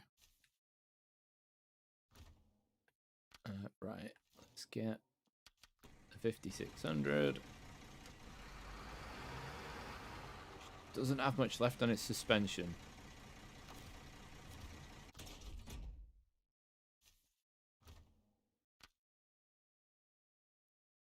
Cosmodrome. What do I have here? I need to do that mission. Need a big rig. I mean, really, I need the Zix. That's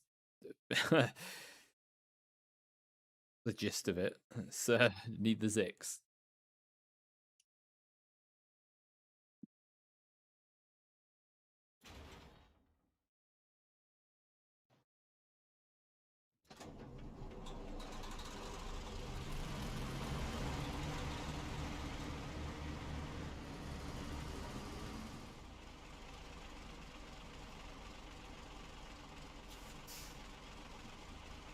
What? Oh, I'm in the wrong bit. That's the out bit. The in bit is here.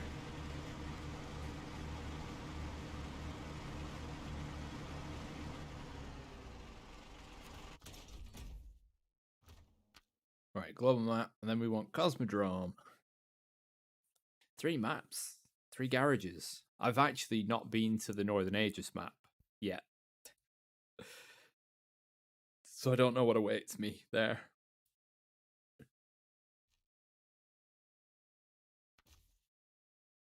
So as you can see, because this is hard, you can see under, I was about to point at the screen. Let's see. Oh, can I point? I'm off screen. You can sort of see the garage name. So you got Chernokamensky, Erska River, Erska River, Erska River, Tamir, Tamir, Tamir, listed as where they're stored. So to deploy them here, it costs 1,000, which I'm okay with.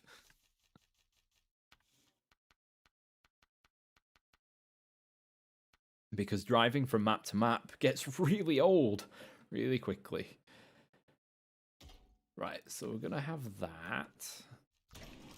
And as you can see, as it's come out, it has not been repaired and still only has 45 litres.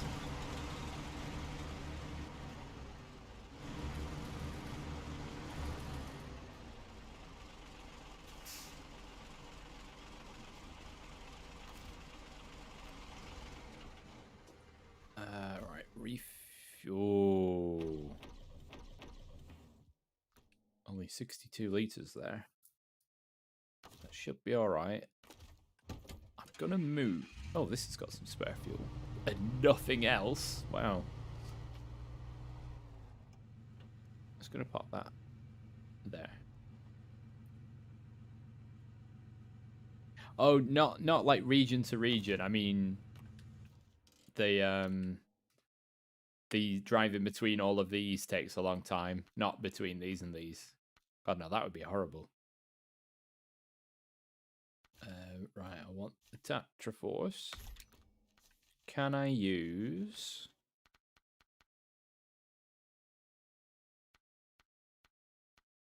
No. Oh, saddle high, that's the first bloody option.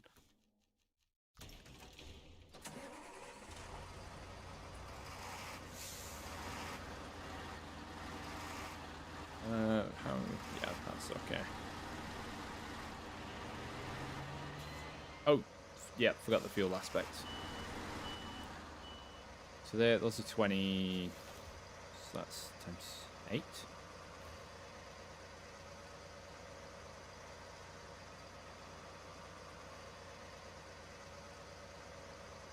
What? I'm seeing that those are full. God, I know, there's I would have to pay to have the cosmetic damage fixed, and I get by with the damage. It's alright. Refuel, fuel carrier. Well, that needs refilling at some point. Sorry, Chevy. Your fuel is mine. Want to just check something.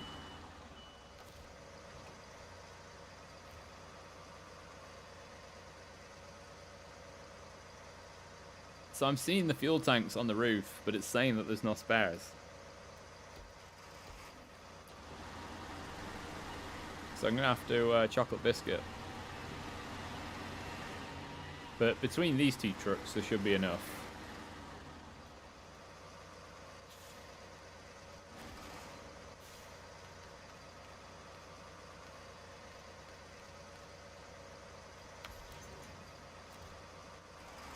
This is going to be my heavy hauler.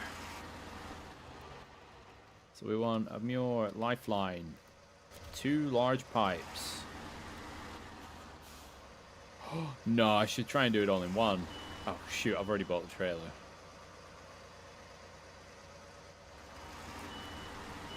I can't sell trailers. Shoot, I shouldn't have done that. I shouldn't have did that. I've got to find a use for that later.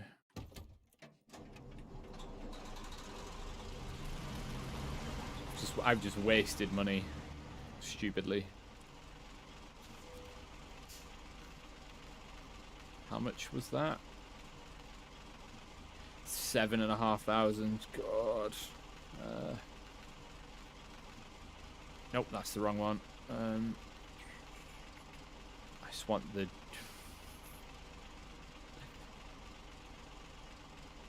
Yeah, I've got the bridge mod. I've just not used it.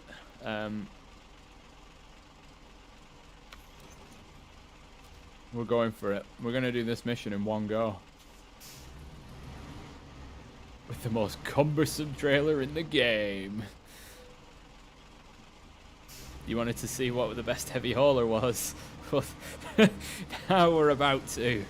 I was like, right, so the Tatra Force will act as recovery when I, no doubt, tip this thing over at some point.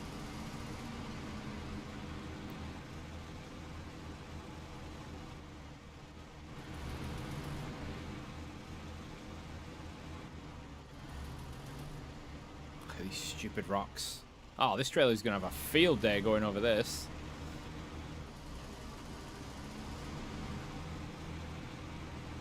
Boing, boing, boing, boing, boing, boing. Hey Remy, thanks for the new sub. Appreciate it a lot.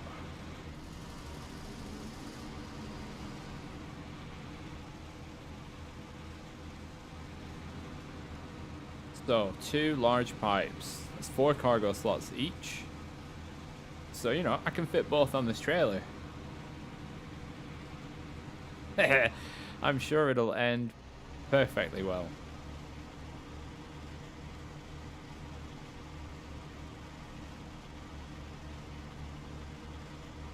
Oh, shoot. I hadn't even considered this dip in the road for this trailer. As you can tell, this dip, quite large.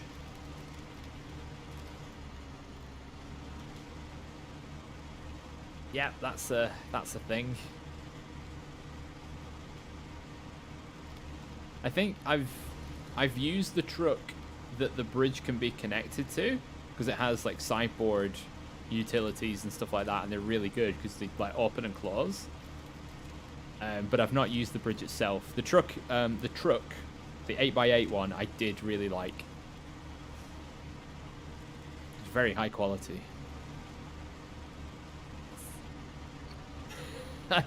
I love when the legs get stuck on the ground. It throws all the wheels in the air.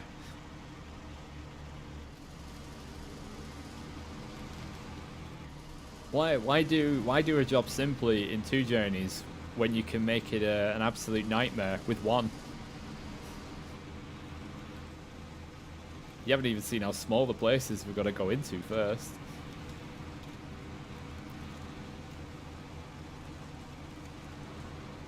So I'm gonna have to do a loop around. Oh, I should use the thingy to load up. I should use the Tatra Phoenix crane. Ah, oh, Glimmin, thanks for the new sub. All right, let's. Oh, sorry about your barn. I'm gonna hit it. I think I already did. Sorry. It's this absurd trailer.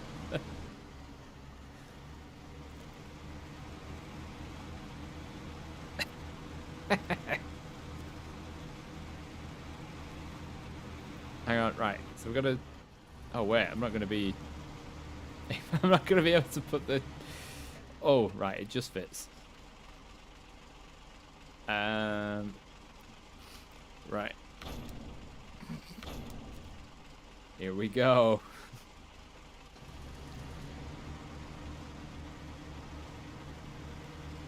Well,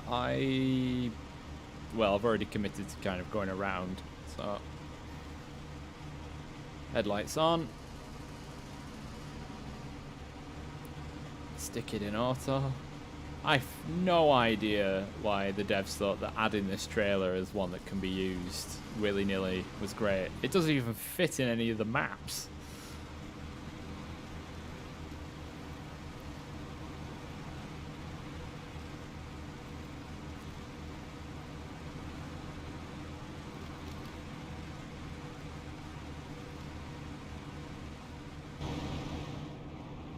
How's the speed? Oh, didn't realise the dials did some glow in the dark action.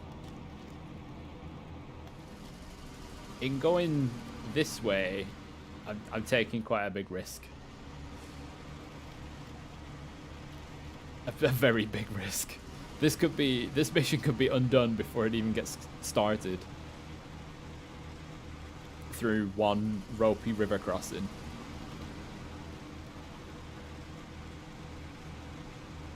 That's if I even make it to the river.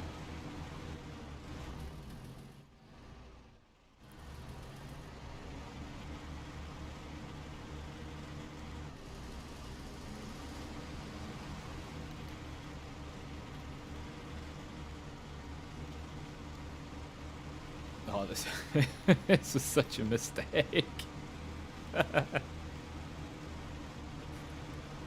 I thought, yeah, I'll just do 2 trucks. I'll use the 5 cargo trailer, easy. But 4 + 4 is 8. Just use the big one. And this will be the only use. So at the moment, so the cost of the trailers combined was about 16,000. This mission pays 12.5. So even if I finish, I have a net loss.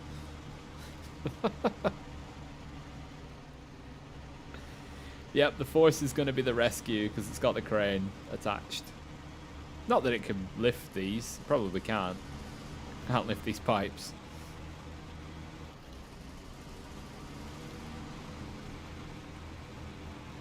So this is the ice crossing.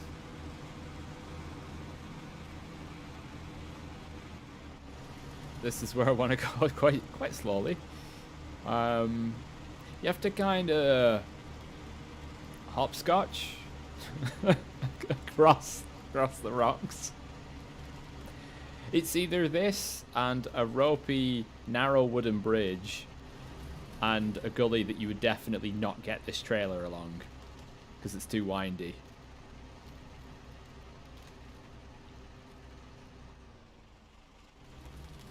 Have I maybe caught the cliff? Oh, the good thing is though, I can actually use the winch.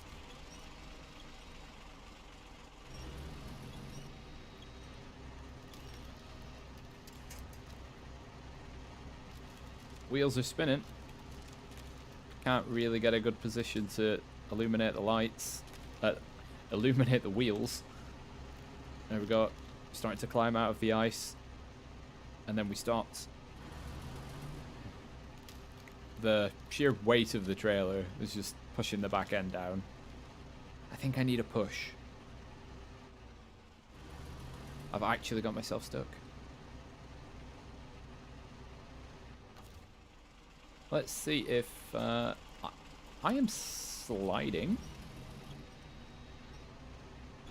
Let's be gentle. Gentle on the winch.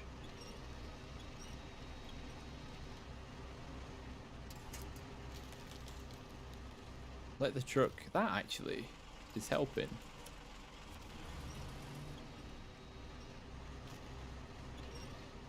Let's tip it a bit more.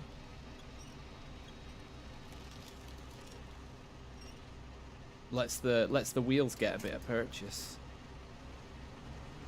Ah! Oh, now what's stuck?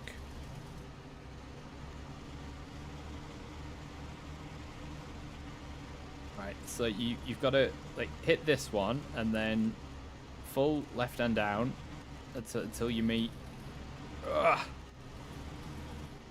the next bit, and then you've got to go fully to the right. Oh, I've got quite a big problem in that the trailer legs inevitably have caught the terrain.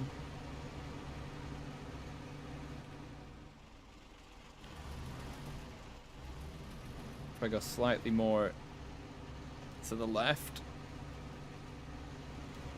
but I can't go too far to the left.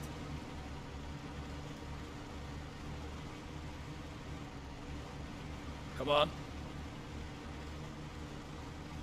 Oddly enough, this is the best way to cross the river.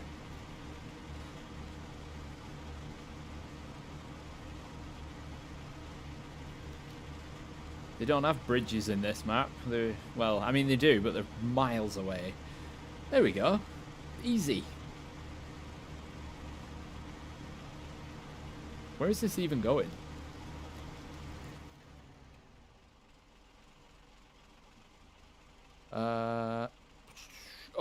Oh, balls! That road's rubbish.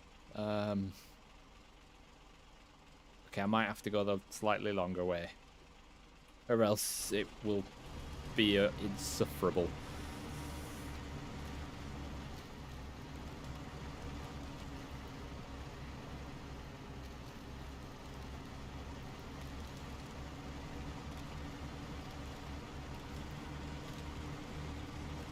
Alright, should be able to just go in auto now. We've done the hard bit. That was either... That could have been the run ender right there.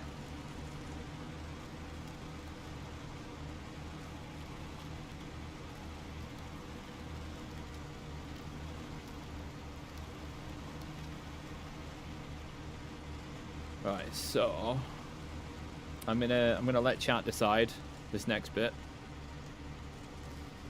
So we've got a T-junction. Do I turn left or do I turn right? They both can go to the same place. To turn right is to go up this steep, icy road. Through this, which is not too bad. Over here. Following the road around. And then quite straightforward into where we need to go. Or I can turn left. And it's fairly flat. A bit muddy, takes quite a long time, and then gets really bad here just before the most expensive fuel station on the planet, and then snake around more, and then finish. So which would it be? Turn left or turn right? Oh, I can actually...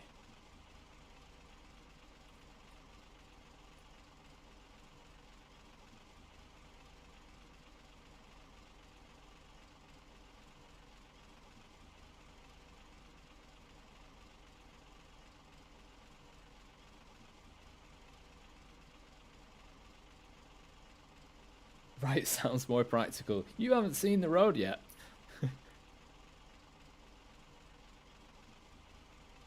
I'll be glad to have a winch. I should probably not waste my fuel.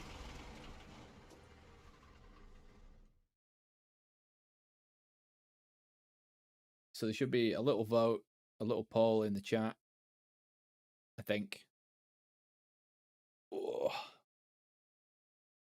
Oh, some votes for left.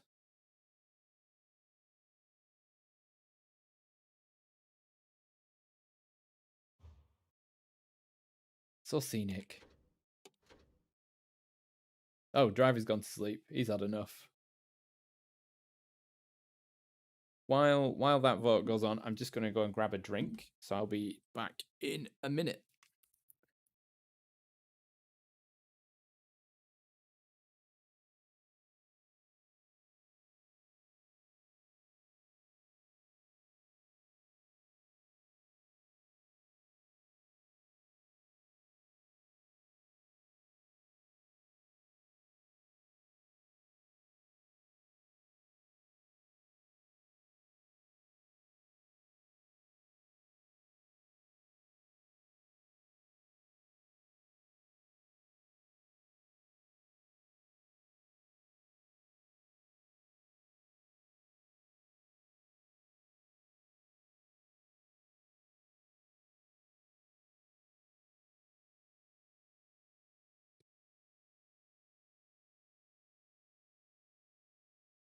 Really?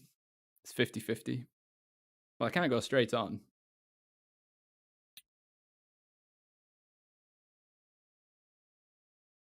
We need a deciding vote, and then I will end the poll.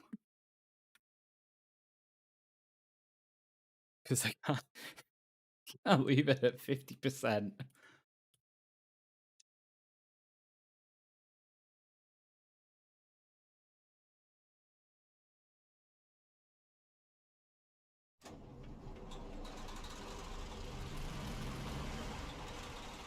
Anybody else?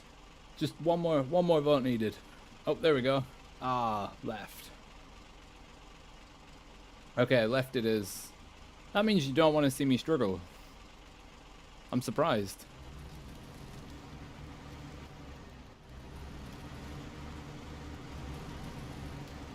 Although I do have this corner to make, which, Come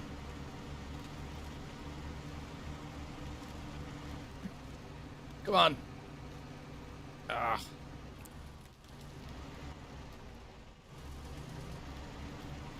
Yeah, the right hand way is immensely slippery. Right, I'm gonna need to. I might rethink my approach to this and cut the corner.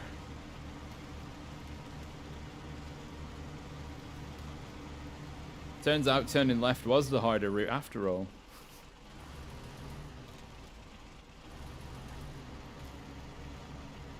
Because I can't even get around the corner. Do you say that just because there's a lamppost there? Right, I'm gonna plow through this tree. It's that sheet ice there. I have to go this way. Oh dear.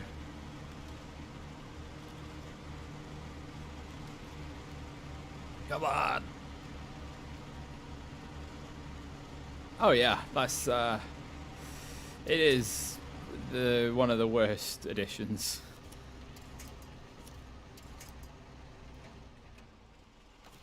The upside of it is though it has 1,001 winch points, so you can hitch your trailer up to a solid object and just pull yourself forward.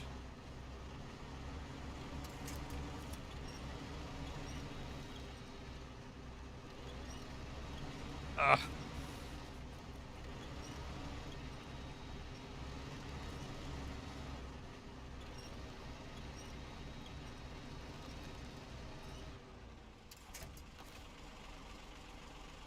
Grab that back corner.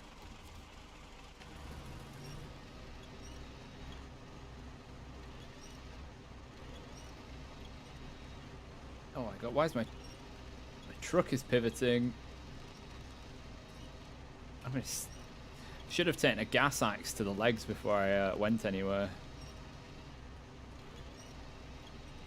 Wow.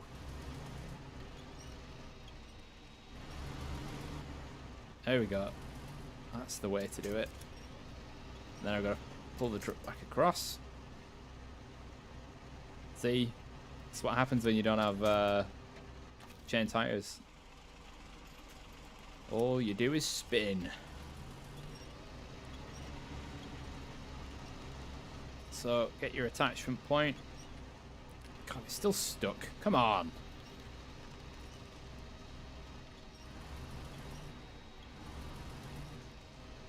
God, it don't want to move, does it?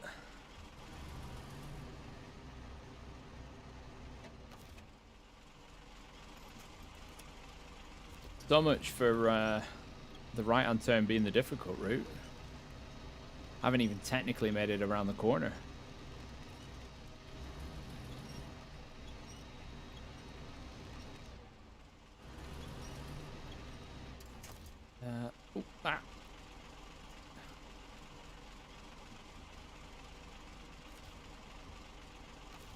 Let me, God's sake.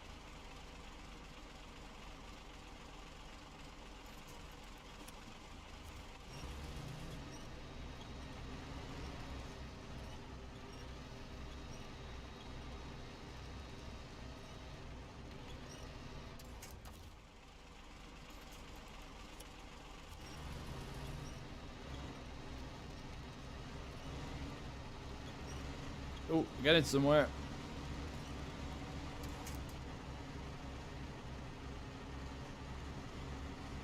And conveniently, I've parked a previously towed trailer on the inside of a corner.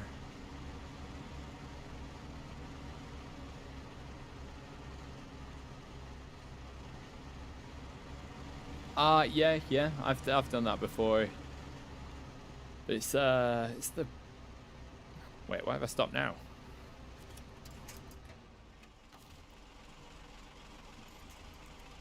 Oh, I'm not quite in range. Let's have a look at the back.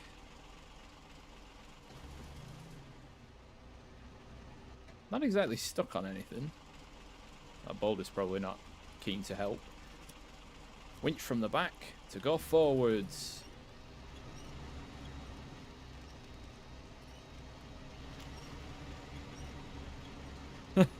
Sorry, trailer.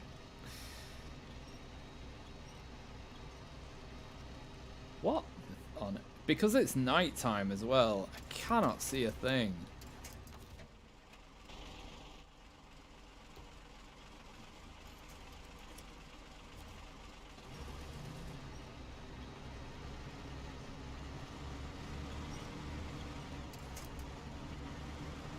So I can't see what anything is stuck on, really. God, it's icy.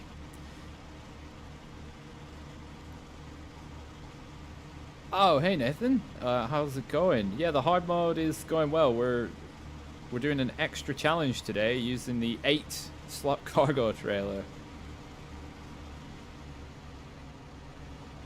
Because hard mode with additional hard rules isn't hard enough. I've taken it to the next level. And if I wasn't using the Zix at this moment in time, this would be well and truly stuck somewhere, having become an immovable object.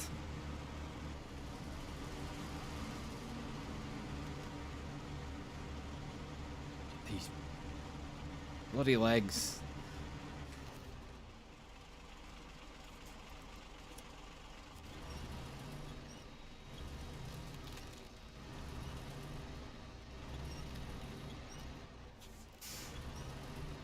Oh.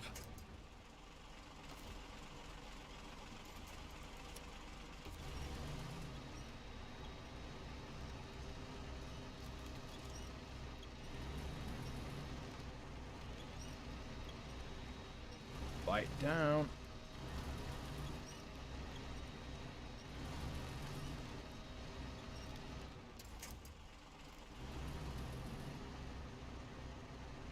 Need to... Well, let's just do some deforestation. Why not? There's nothing big on that other side.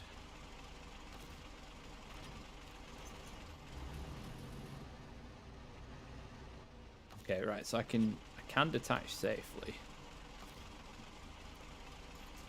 I don't know why this is a winchable position.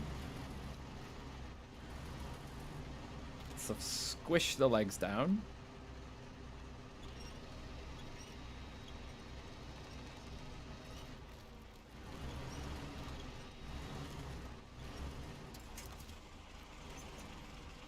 Oh, did I move it slightly for? Oh, all the wheels are off the ground.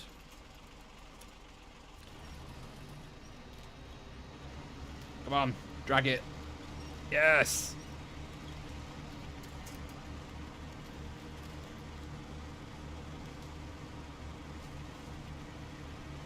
Oh, the fuel I've burned.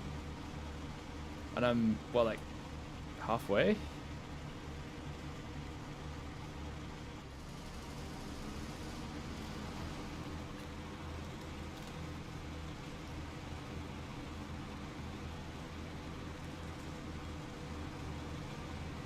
Oh, that tipped. Right, so the route, in my mind, I've driven this one a few times, should be fairly straightforward by now, by this point. No more hills and dips for the legs to get stuck on. Some tight corners, yes.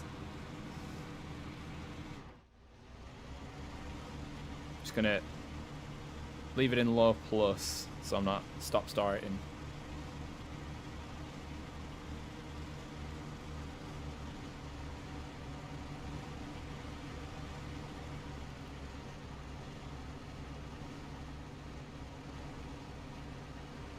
Wait, it's scrambling over rocks. I better be careful that I don't just drive off the cliff.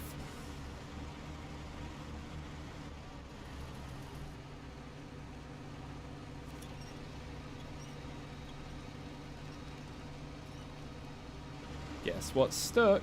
Yep, it's the legs.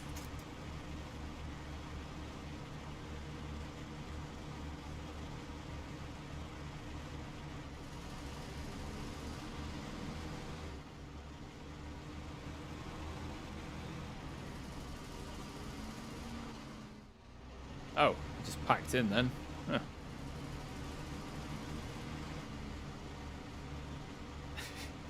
Oh god, stuck again.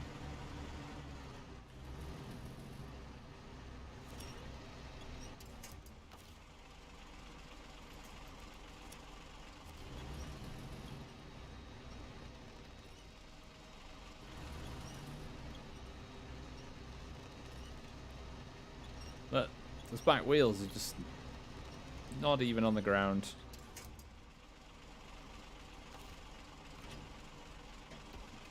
If I'm cheeky, just edge forward.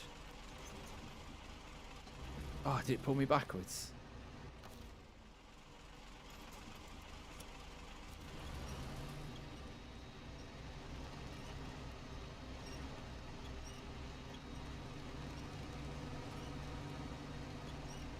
I actually think I have the biggest winch available on the truck as well.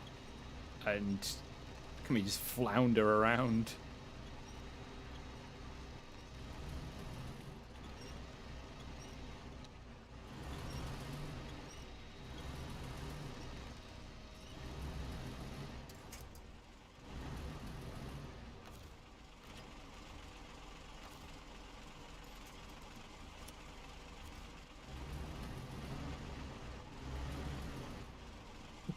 Oh.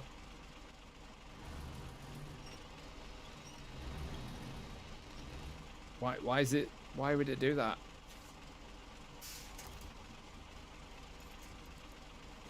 Try pulling on this near side. What? It's just drag it. There we go. That should be enough.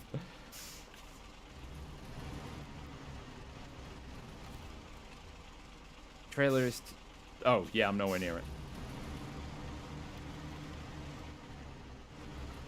Nearly there. We're nearly there.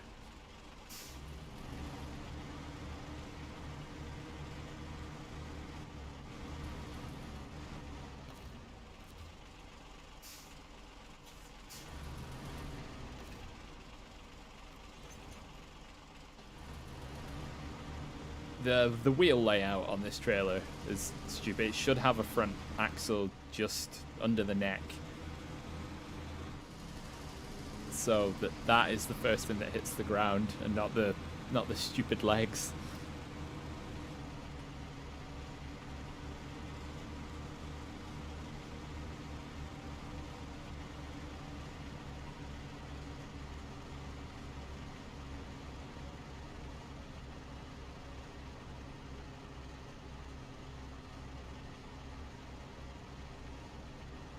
But you know it's a tough job when it causes the Zix to run out of fuel.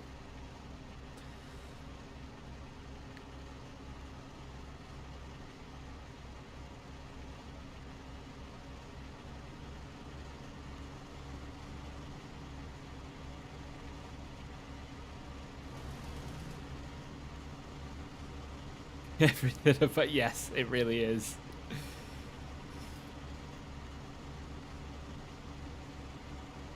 Oh, I had some of the best times dragging these trailers around for the special cargo around Alaska, you know, with the sudden bends and dips in the ground. I used the cat, like the off-road truck that can have the high saddle on it, and I hit the hill, coming down the hill, the legs hit the ground and just picked the cat off the ground entirely because it wasn't big enough to be under the trailer. It just went yoink and picked the whole thing up. Look at that fuel tank. It's like the TARDIS, and the 380 litres in that little lunchbox thing on the side.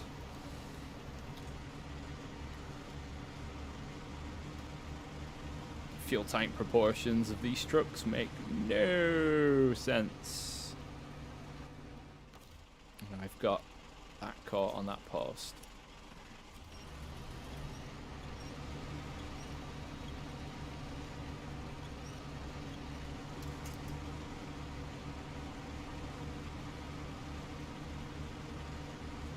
Making this thing work. You can see the bottom left, the functions and the fuel and the wheels were all juddering, so I need to stop to refuel.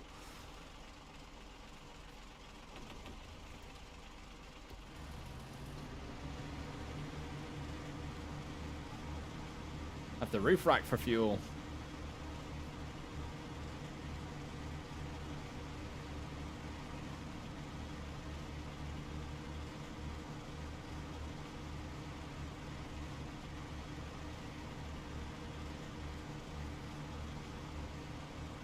Right, so I think this is the fastest I've been on this route so far.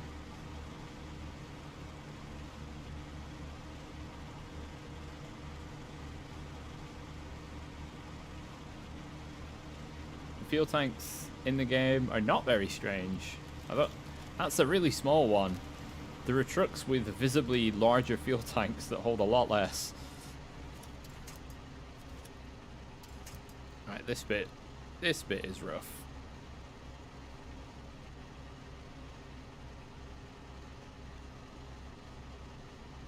It'll just be a case of wiggling our way through.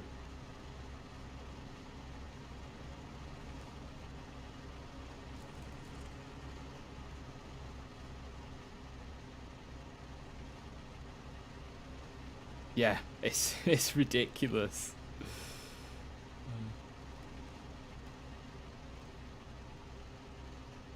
Plus, this thing gets, what, 200 reserve fuel in, like, spares on the roof.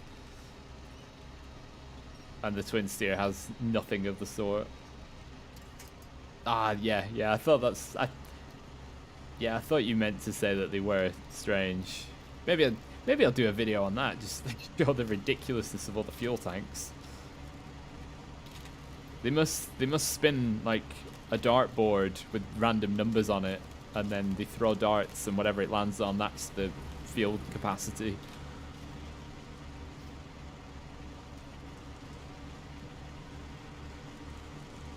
Ugh.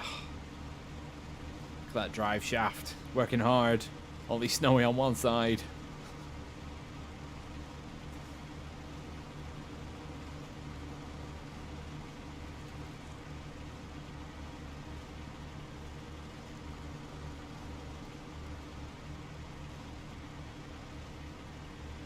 Oh no, we're gonna get stuck here. Saw that coming.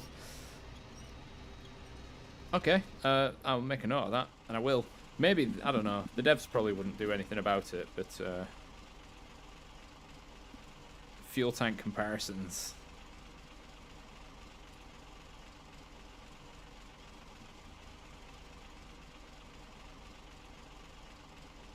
Oh, that's the wrong way.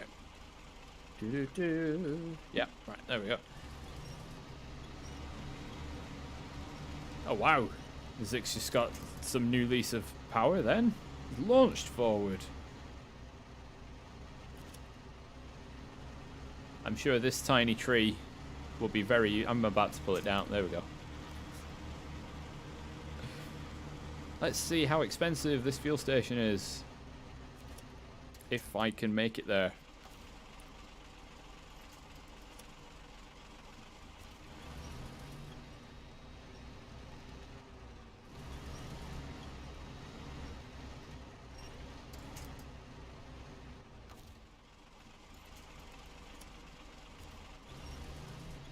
I'm basically relying on front wheel drive to try and claw through the mud. In fact, out of the back. Oh, we've got some pivot going.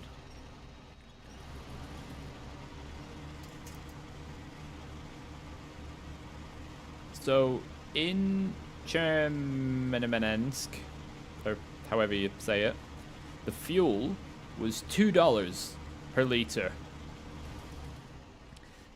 At this fuel station, it is $8 per litre. Right, so I don't want to fully fill it up. I'm gonna do that much because I don't need to fully fill it up. Not for that price.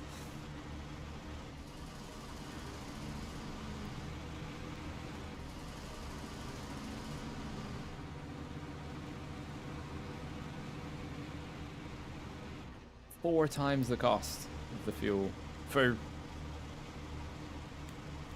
who knows what reason.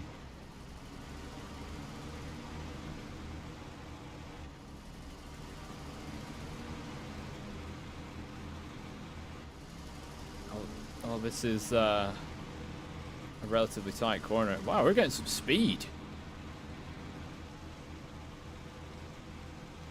Oh, this can only end well. These sorts of speeds. Got it. Slalom.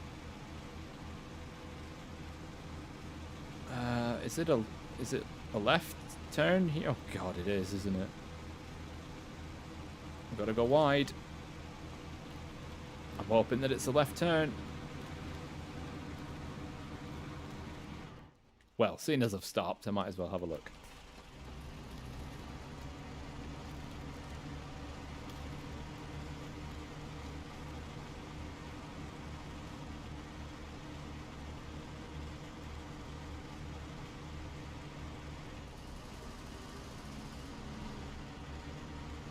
Don't hit the floor, don't hit the floor. Whoa, that was close.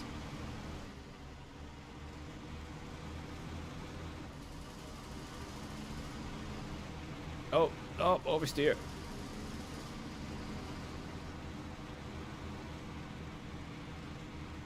Ah, that's icy.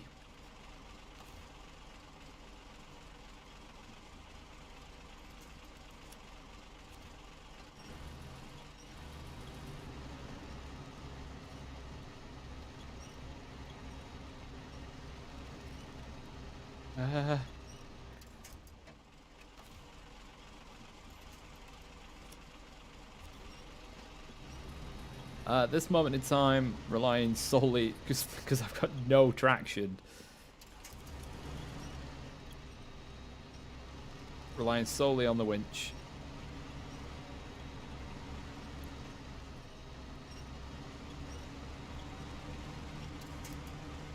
Yeah, icy roads of Alaska, like child's play compared to these roads, and it's stuck.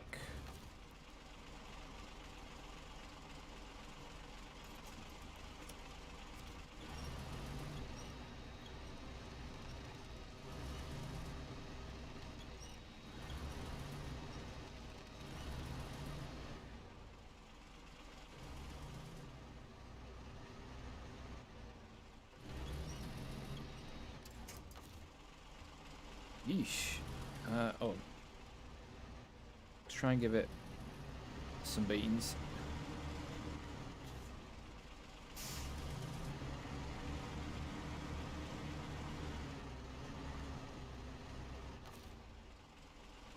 God, I'd be glad to see the back of this. No, I won't let that happen.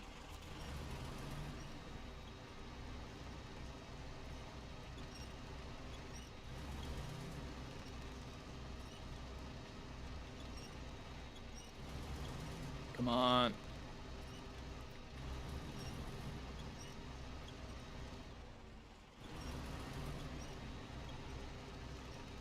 Yeah, maybe that's why there's no option, because it would actually be able to do this.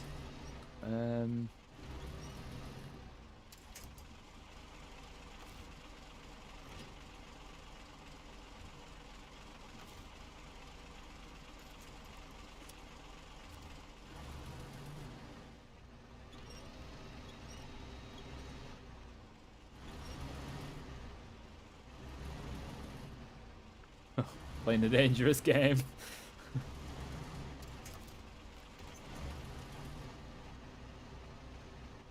Oh, it does not want to budge.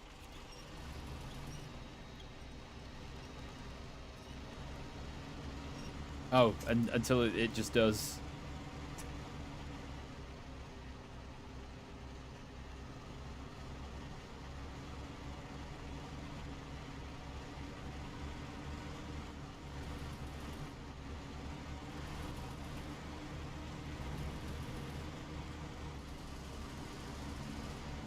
Oh,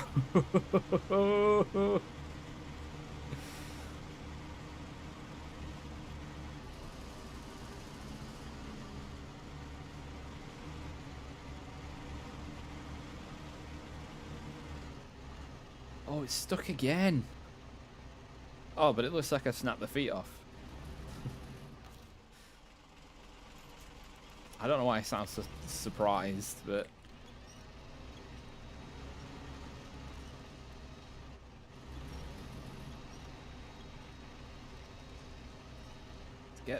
Get this truck in that snow. Get some pulling power.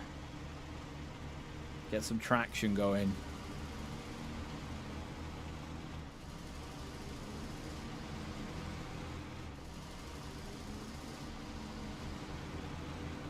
Oh, we're gonna make it. We're gonna make it. We're not gonna make it. Oh, sorry, little tree. You will be remembered. Maybe, probably not.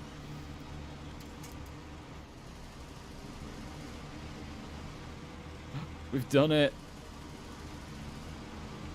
Yeah, what a ball ache that was.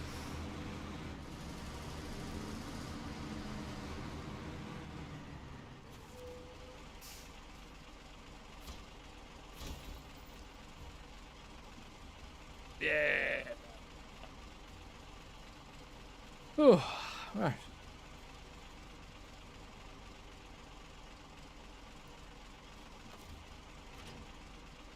Oh, right, we're going to leave that there forever now.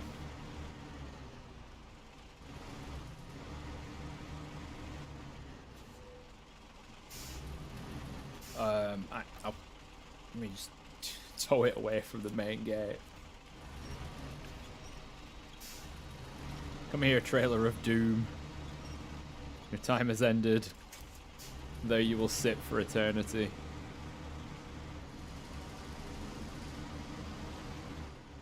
Oh.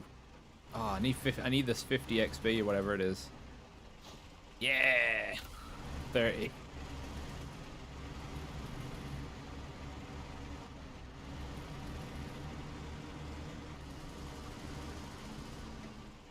Right, and in doing that, that has... Oh, no, it hasn't unlocked those things.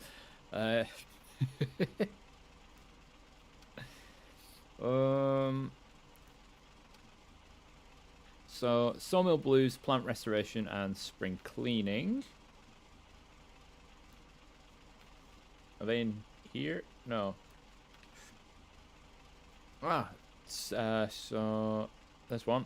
Oh, Sawmill Blues is locked by Spring Cleaning.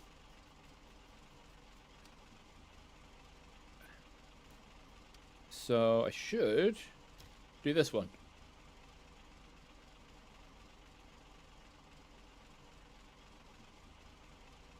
So it's 2, 3, 4, 5, 6, 7, 8. That's 8 cargo. I have an 8-slot cargo trailer. Maybe I should use... No. I don't even care that some of the resources are... Oh, that's... Hold on. Is this going to require some... What's in there? Cement, concrete blocks. Bricks are scattered around. I will need metal roll. Oh shoot, how many is it? How many metal rolls are required to convert into metal beams? Because I can't remember.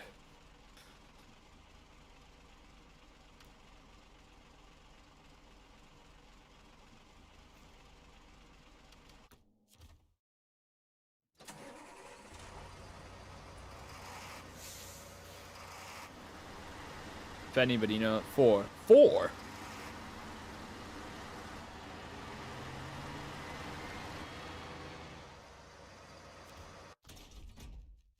Right, so we want to put the... Oh, the crane moved. What a waste of money this thing is.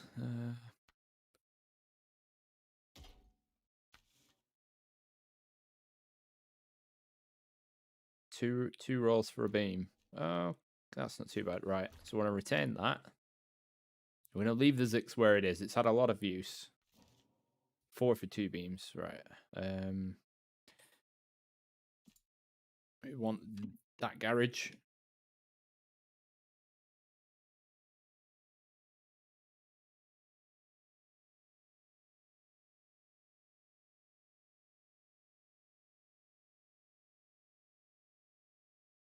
Oh, thanks a lot, Farad. I'm glad you enjoyed. This will be the only stream of this week because I'm going away.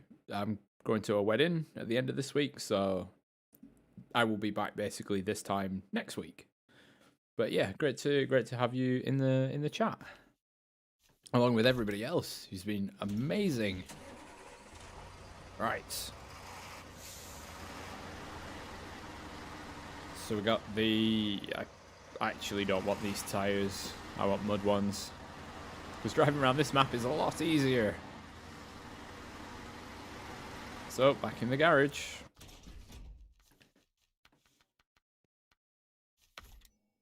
Wait, why didn't I have a set of those? God, I had like 180,000 earlier. Throwing it all away.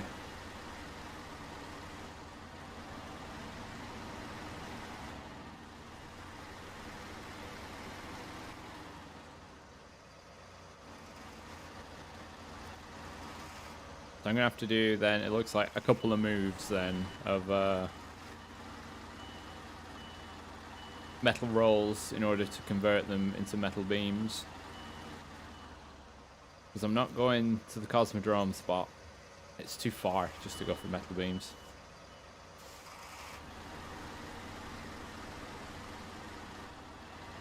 Oh, we'll see if we can go down the shortcut. I'm sure it'll go well.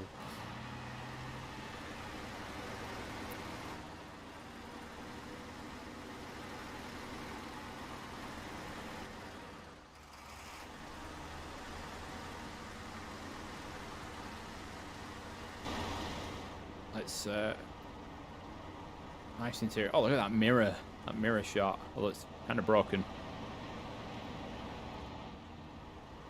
Oh, this bit doesn't seem too bad. Oh, look at these bucket seats.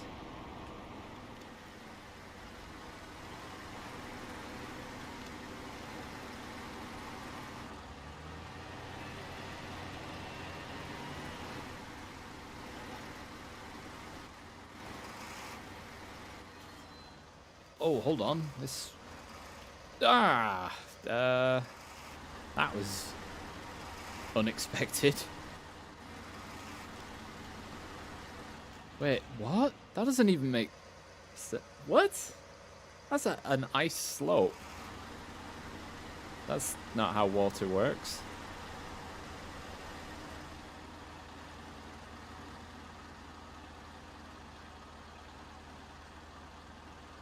Come on, you're the Tatra Force. You can force your way through.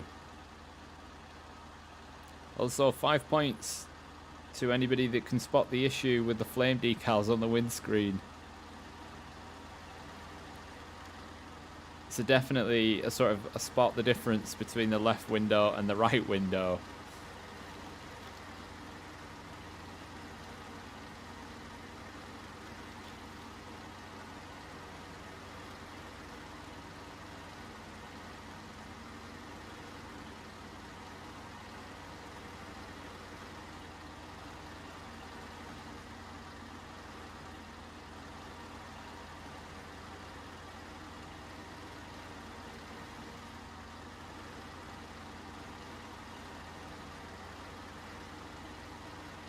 Oh, this next bit looks troublesome, to say the least.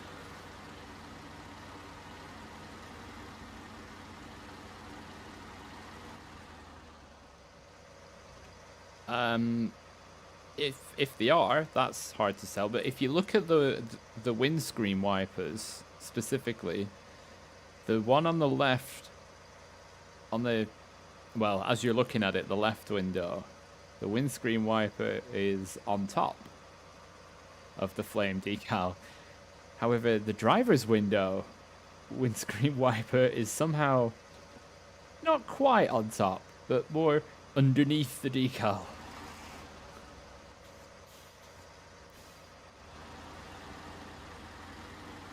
Although I do believe that's down to the damage of the truck, so everything's sort of misaligned, like the tow hitch.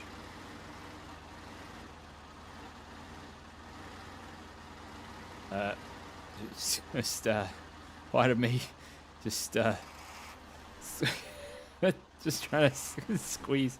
Yeah, I'm glad I didn't try and get the Zix, the Zix through here. That wouldn't have ended well, because this truck is a lot smaller.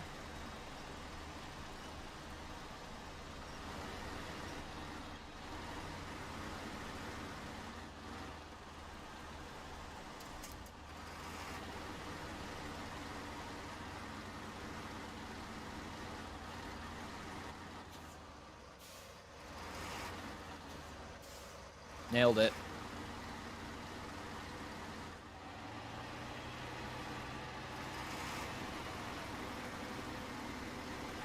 The 6 would have flown over. What? Part of me just hit the ground.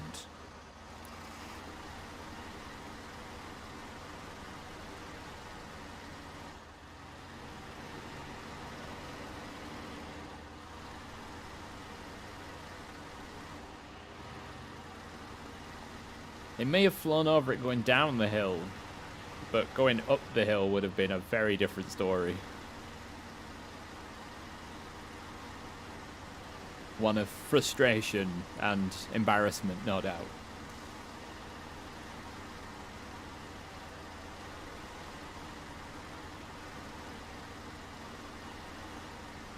So this will be my first, that I remember, my first proper test of the Tatra Force, apart from just driving it around the Don a little bit, which it does really, really well.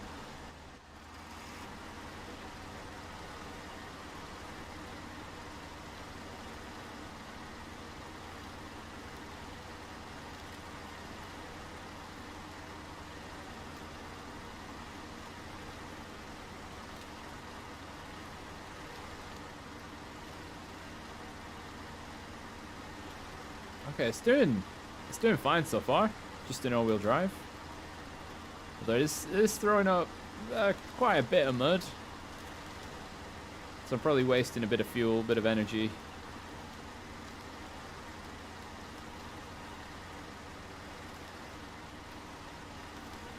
Was that the when you said doing the rocket, is that collecting the 3 parts and putting them together, or the then towing it, because I've not done that bit yet, I don't think.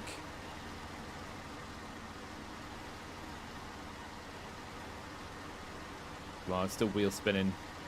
Just absolute lack of traction. Let's get in the snow. Get on the edge of the road. There we go. Oh, the bank pushed me off.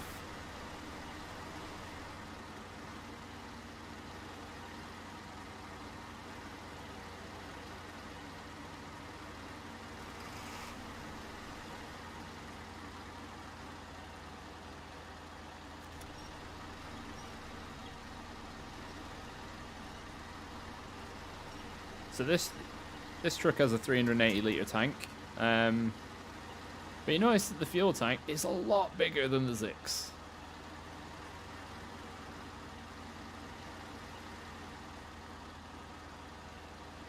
Although my comparisons and complaints, you never know, could lead to a tremendous nerf of the Zix fuel capacity to like 100 litres, and then nobody would be happy.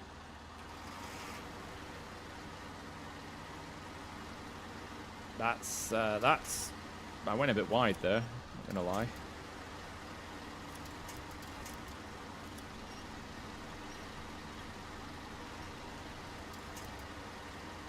Went a touch off-road.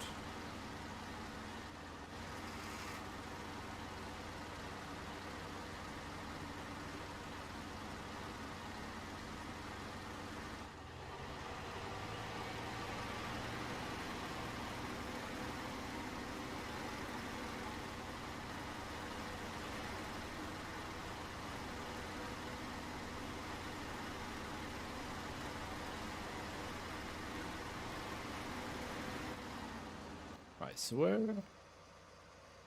Oh, so the drop-off is this, taking things from one warehouse to a different warehouse, because warehouse. I'm just going to say warehouse again, because it comes up a lot in this map, there's the word warehouse. So we've got about half an hour left. Oh, but I'm not going to the warehouse yet.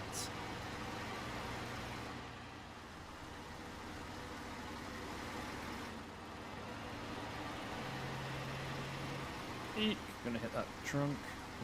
Personally like the other Tatra 813 more. I think it's good. Crane.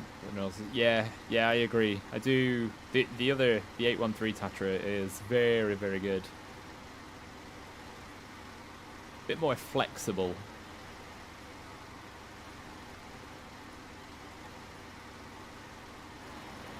And the 813 is a lot easier to get than this one as well. There's a lot of faffing involved to get this truck.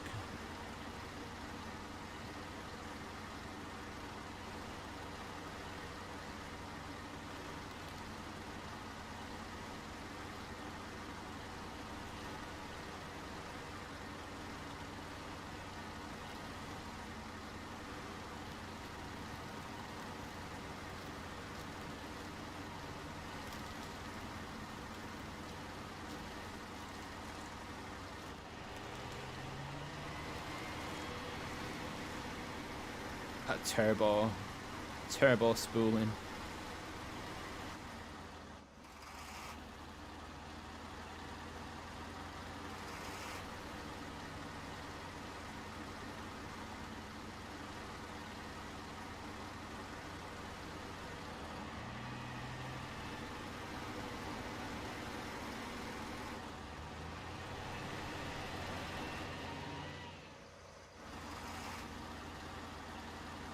It's not got the best turning radius.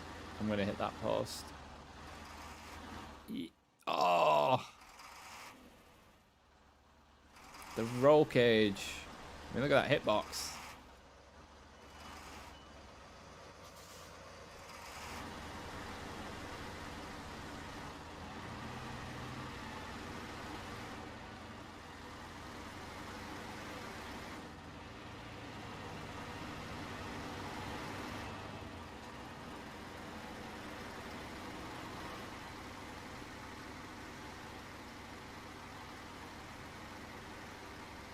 Wait, hold on.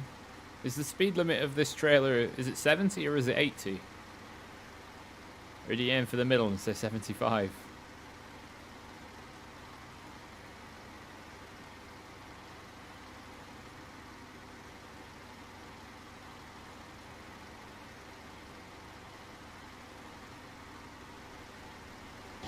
What speed are we doing here?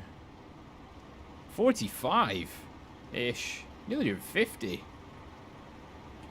Now because it's flat, we've slowed down.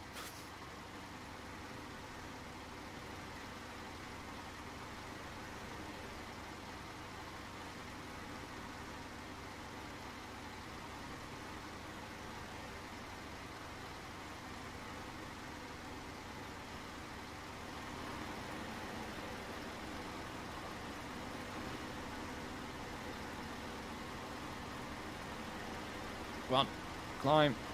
I don't want to have to put you into low range yet, but that moment is coming very soon.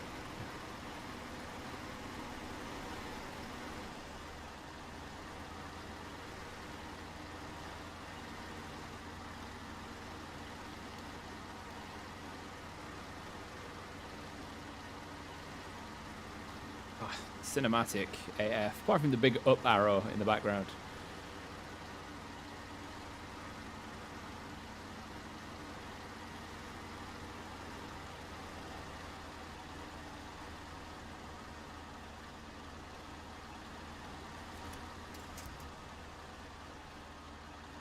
Oh, we're struggling.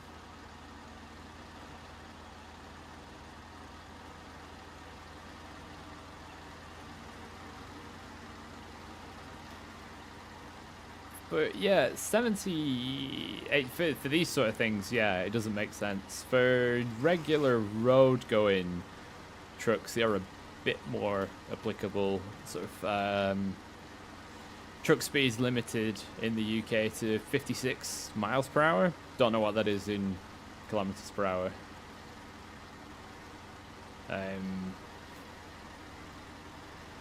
But yeah, why would they even put 2 speeds on?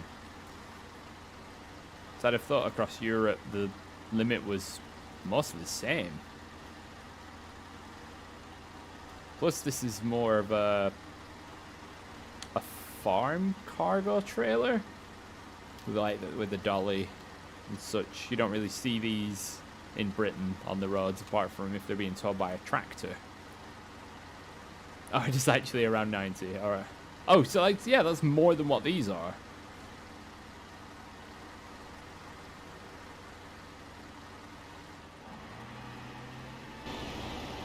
But I think in what I was doing then downhill in this is probably the fastest I've ever been in a truck in Snowrunner. At about 40 kilometers per hour, 40 to 45, which is, it's hardly light speed, is it? I'm going to do some manual loading. OMG, and it's going to take ages.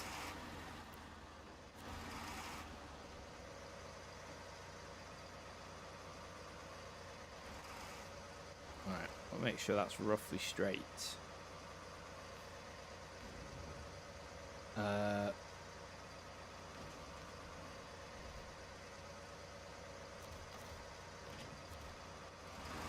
This is the really dumb thing about manual loading. Your crane can't reach the trailer.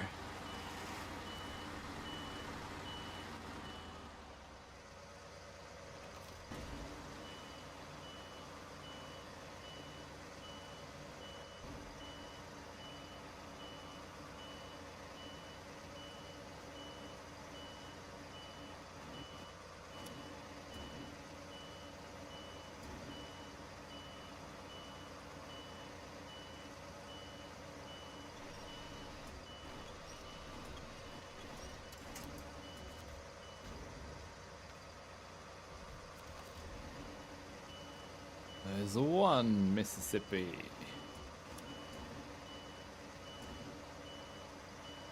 Because of the damage to the truck and the white paint job and the Arctic environment, it kind of looks like I've got like snow tiger camo.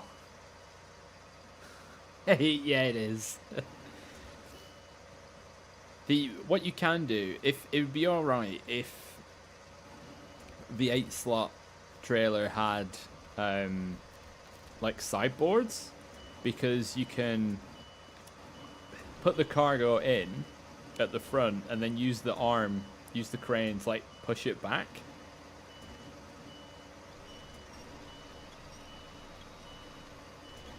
So if you're loading the 5 cargo sideboard trailer, you can sort of put it down and then like use the crane head to push it.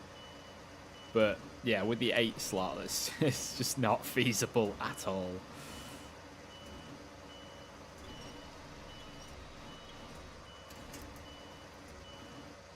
Wait, shouldn't this be holding 4? I can get loads on here. I can get like another 3.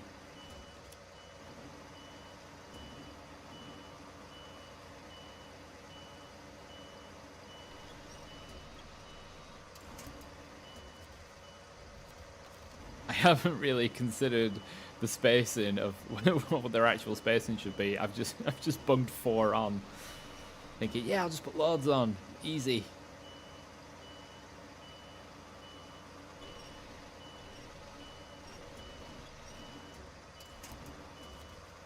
What other cargo do they have here? Concrete slab. There's nothing else, so I might as well, yeah. Load up on these. So even if I have excess beams left over, they're needed in a lot of other missions. Oh, shoot.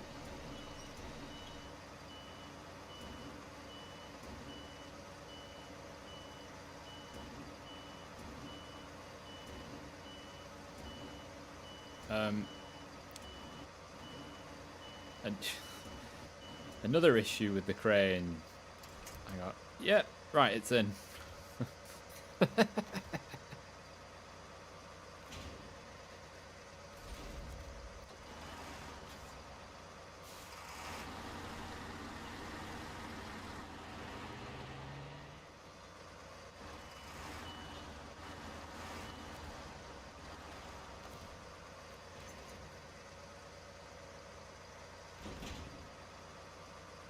Yeah, with the way I had them spaced, it easily could have fit 3 more, 2-3 more on there.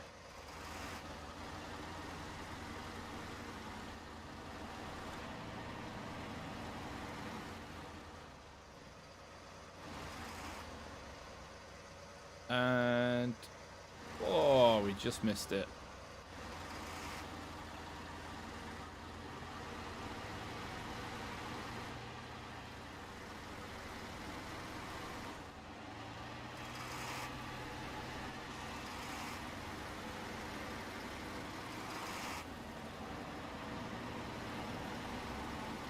We go to the metalworks to make as many metal beams as possible.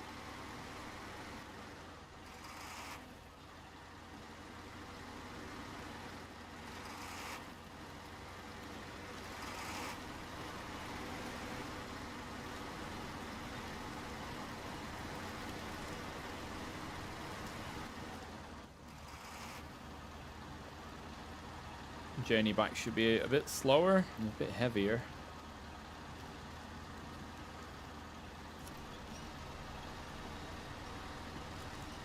But you notice how I didn't use the outriggers at all during those crane operations, because they're absolutely useless.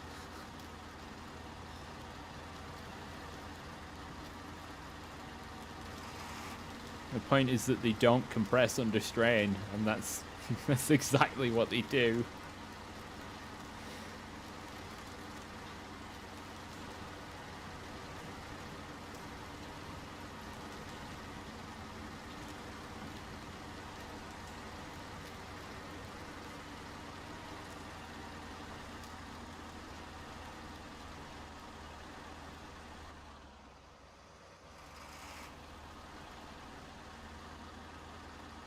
It's hard to see. I think I was flicking mud up, so I've just changed down into regular low range.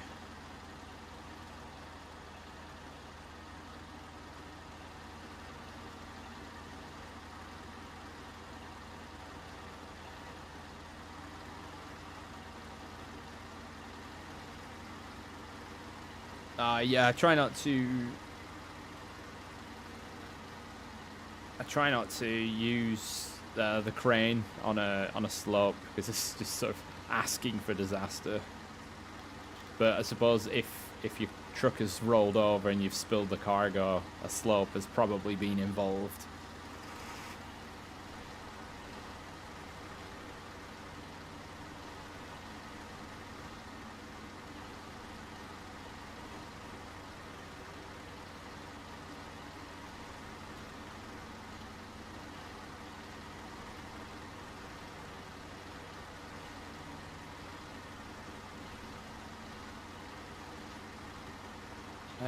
Right. Should be okay. Without the diff lock. For a bit.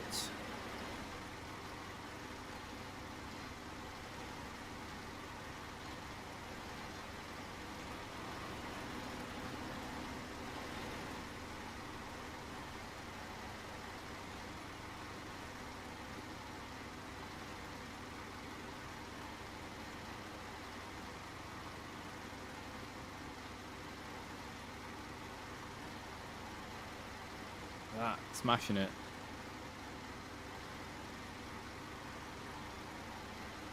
Oh, having this big glorious bridge so I don't have to limp and wind my way around the map is so good.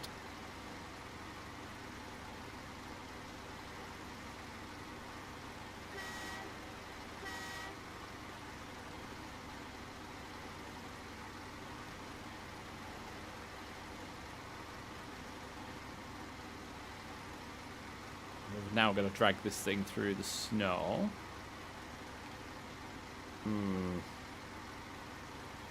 Hopefully it goes okay.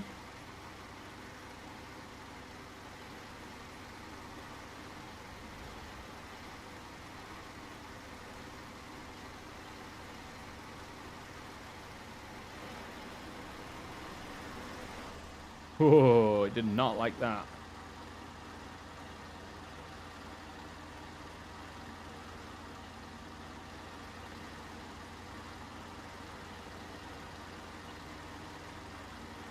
Small Tatra. Wait, the Phoenix, the scout-sized one, or the or the T813?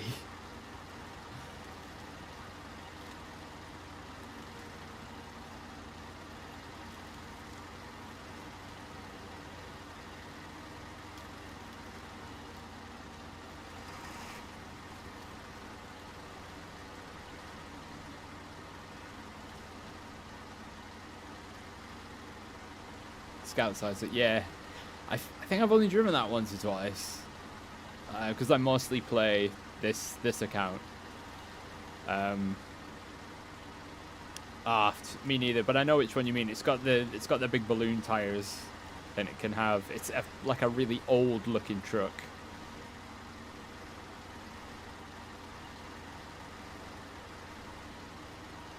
So Monday I do hard mode, and Friday I'm doing like normal mode, and that involves using mods and stuff and just playing with every different kind of truck I can sort of find like in the game, and then if anything is recommended, probably do those as well. So it gives me an excuse to learn the rest of the trucks and explore the new maps before I dive in with hard mode and just get completely stuck.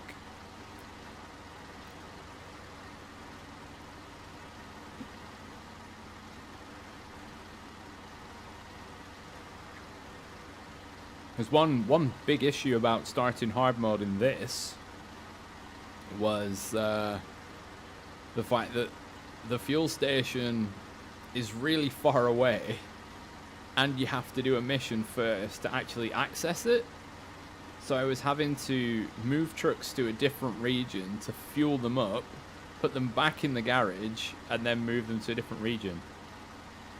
And I was filling tankers with that method because it was the only way of getting fuel.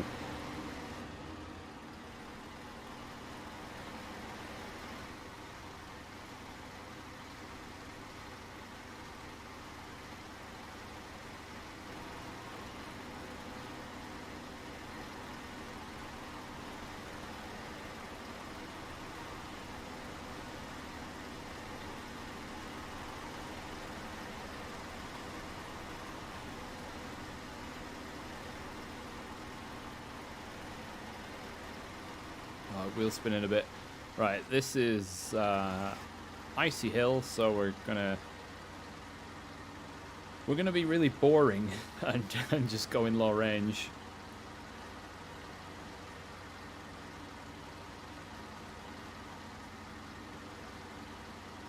So we don't roll, so we don't tip. Because there are fairly steep banks on each side of the road. Maybe I could go a bit faster. Nope, that's too fast, too fast. You can see that the back went.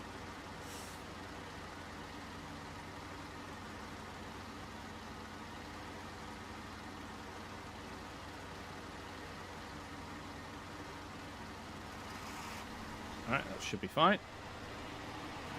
Nice controlled manner.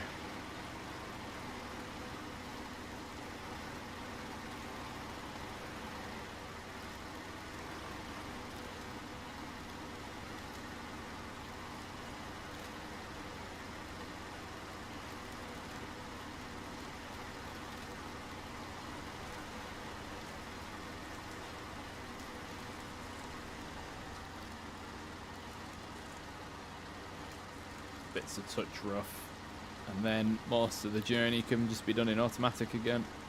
See these little ice floats again, out of the woodwork, like the boulders in Tamir that just appear just as you drive past them, so you can't reverse.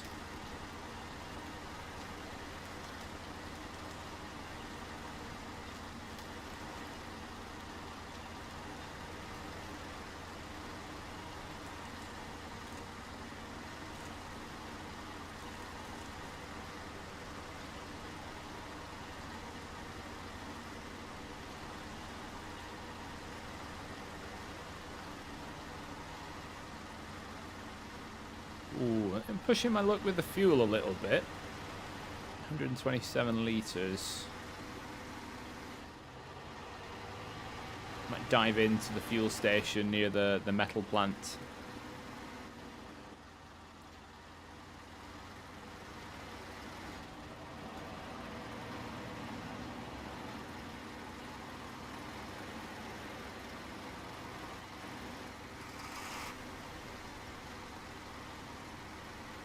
I think that's the eventual drop-off location.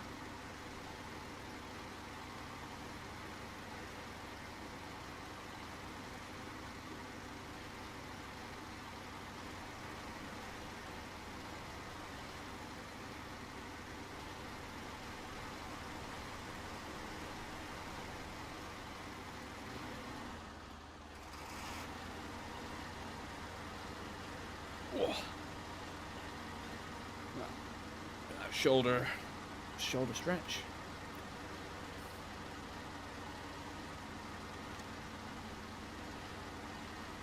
Ah, nice. Another nice quirk about hard mode is it can't change the time of day.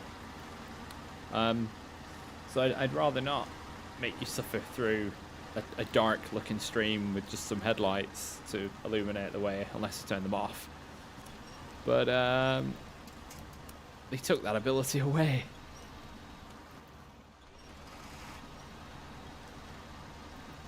You must drive at night, as well as during the day.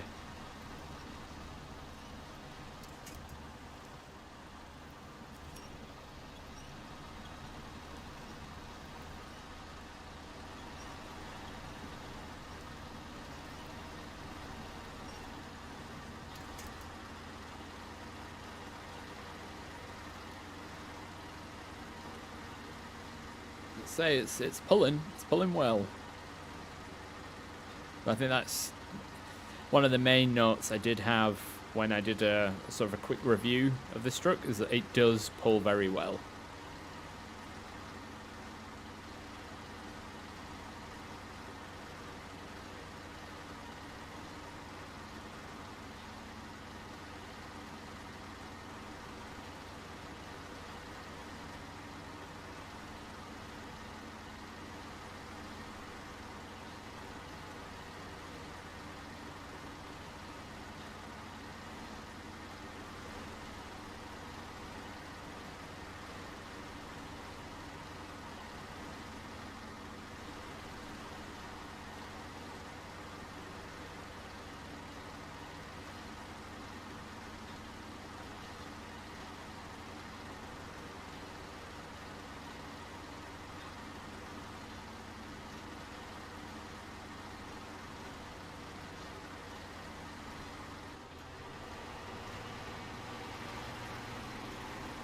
bounce, bounce, bounce, bounce, logs, logs, bounce.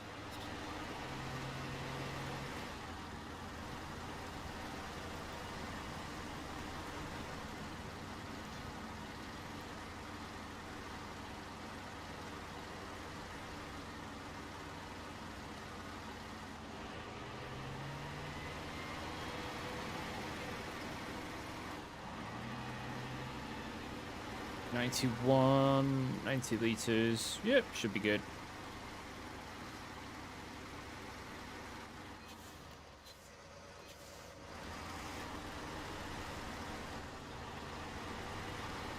Man, I forgot how long this road was.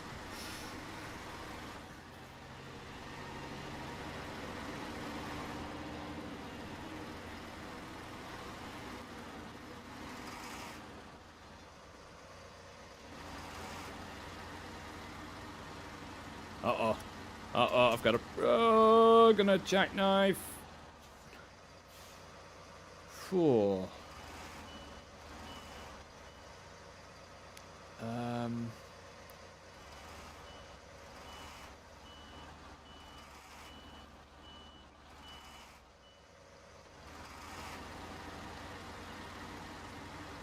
Okay. I think that's twice I've nearly jackknifed there.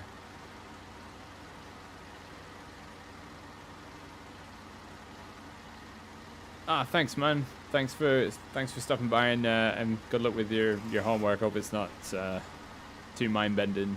I'll see you next time.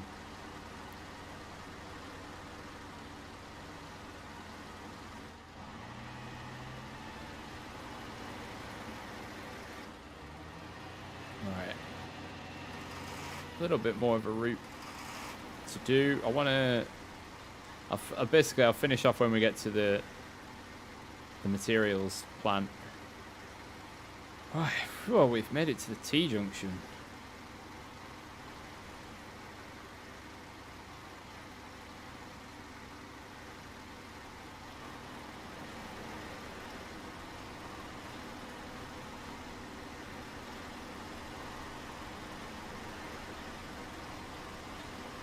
I used to call 746 Porter mod for the rock.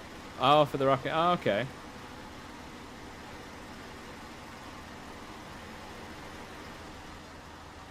For assembling the rocket components, like the ones that you salvaged, I used a combination of small and large trucks. I haven't done the big rocket move yet. That'll probably be done with the Zix, because that's the best heavy hauler I have access to.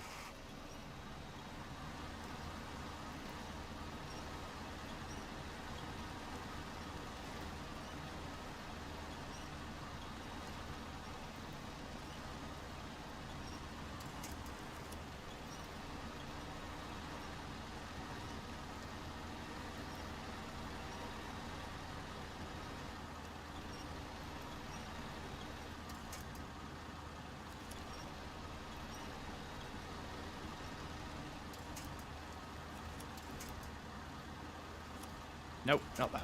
The one ahead. Why would I winch side? Well, I suppose I do winch sideways a lot. But...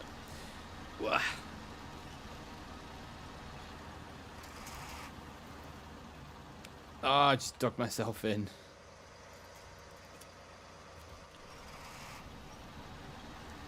$64 liters.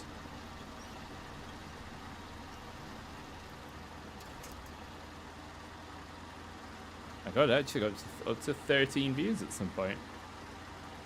I missed that.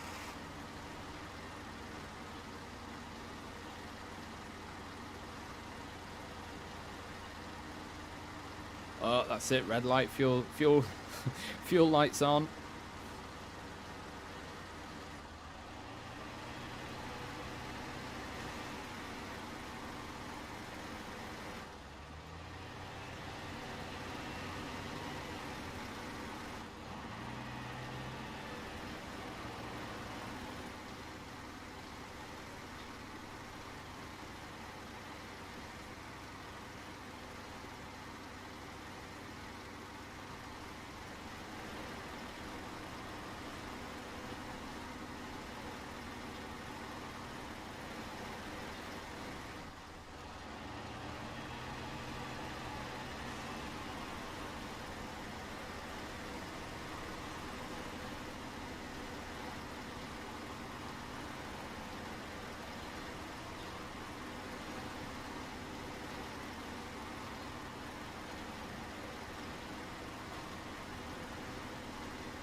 Just a little bit to go. I'm gonna have to drop the trailer in the metals plant and then just gently skip down to the fuel station on fuse.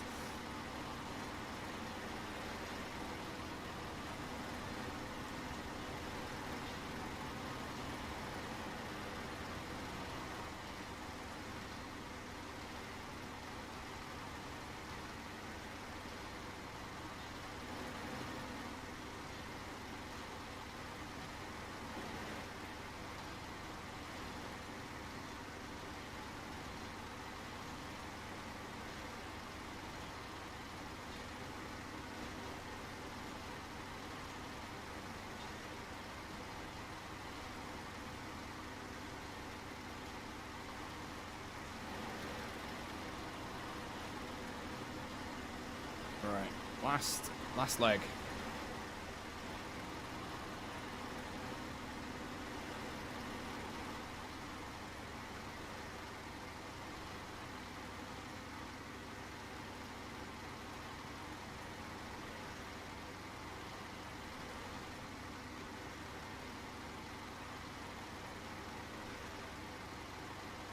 I've definitely been lucky with the fuel usage here.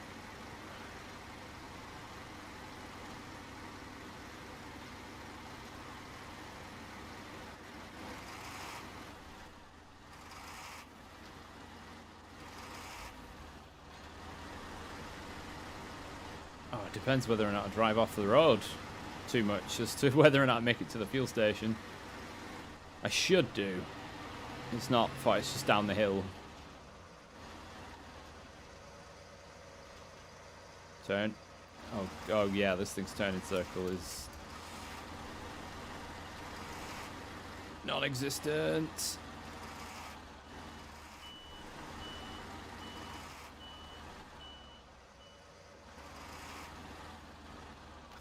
Be easier if I just can drag it backwards.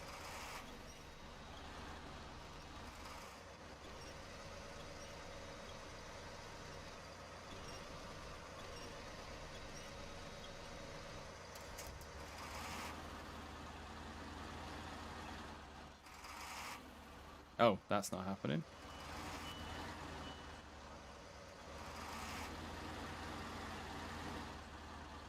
Come on. Just turn around.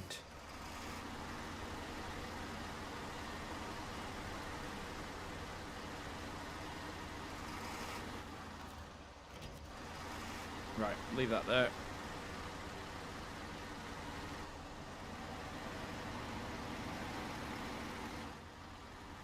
This is nail biting stuff, cliffhangers.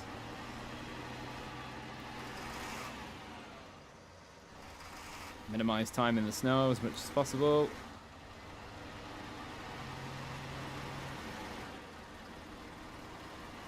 $19 liters.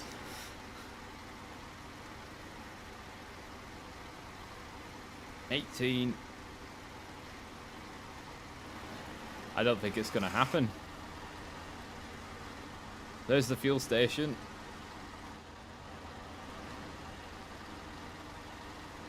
If I can get there in 2 minutes, I'll be good.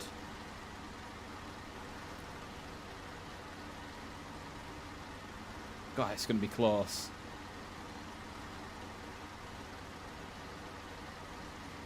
This is going to be so close.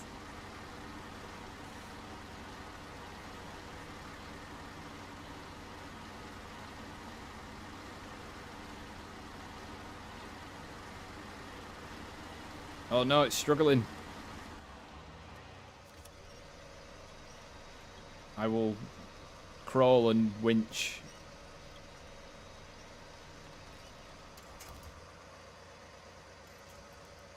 It's a good fuel saving technique. Because the winch is all powerful.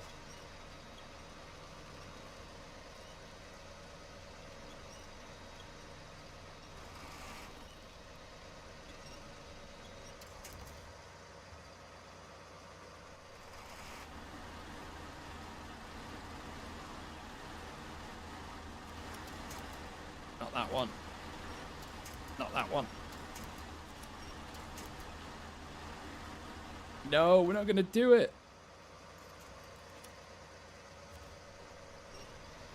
I'm going to run out doing this, and it's going to die.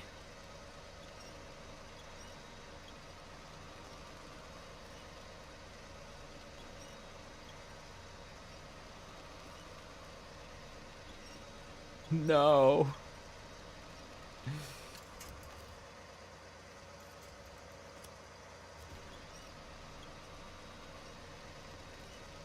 Come on.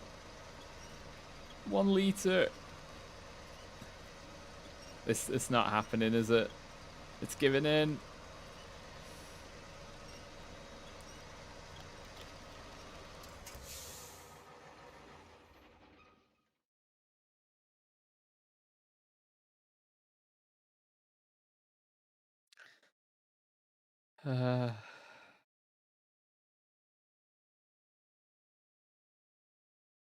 Well. Well,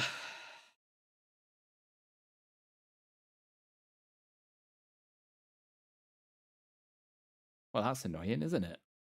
I've run out after doing quite the haul there, but and on that bombshell, that's where we're gonna end it for today. So I guess next time I will have to drive a small truck over here to say pop 20 or so liters. There's definitely, it shows the roof rack as having fuel in it, but it's not really there.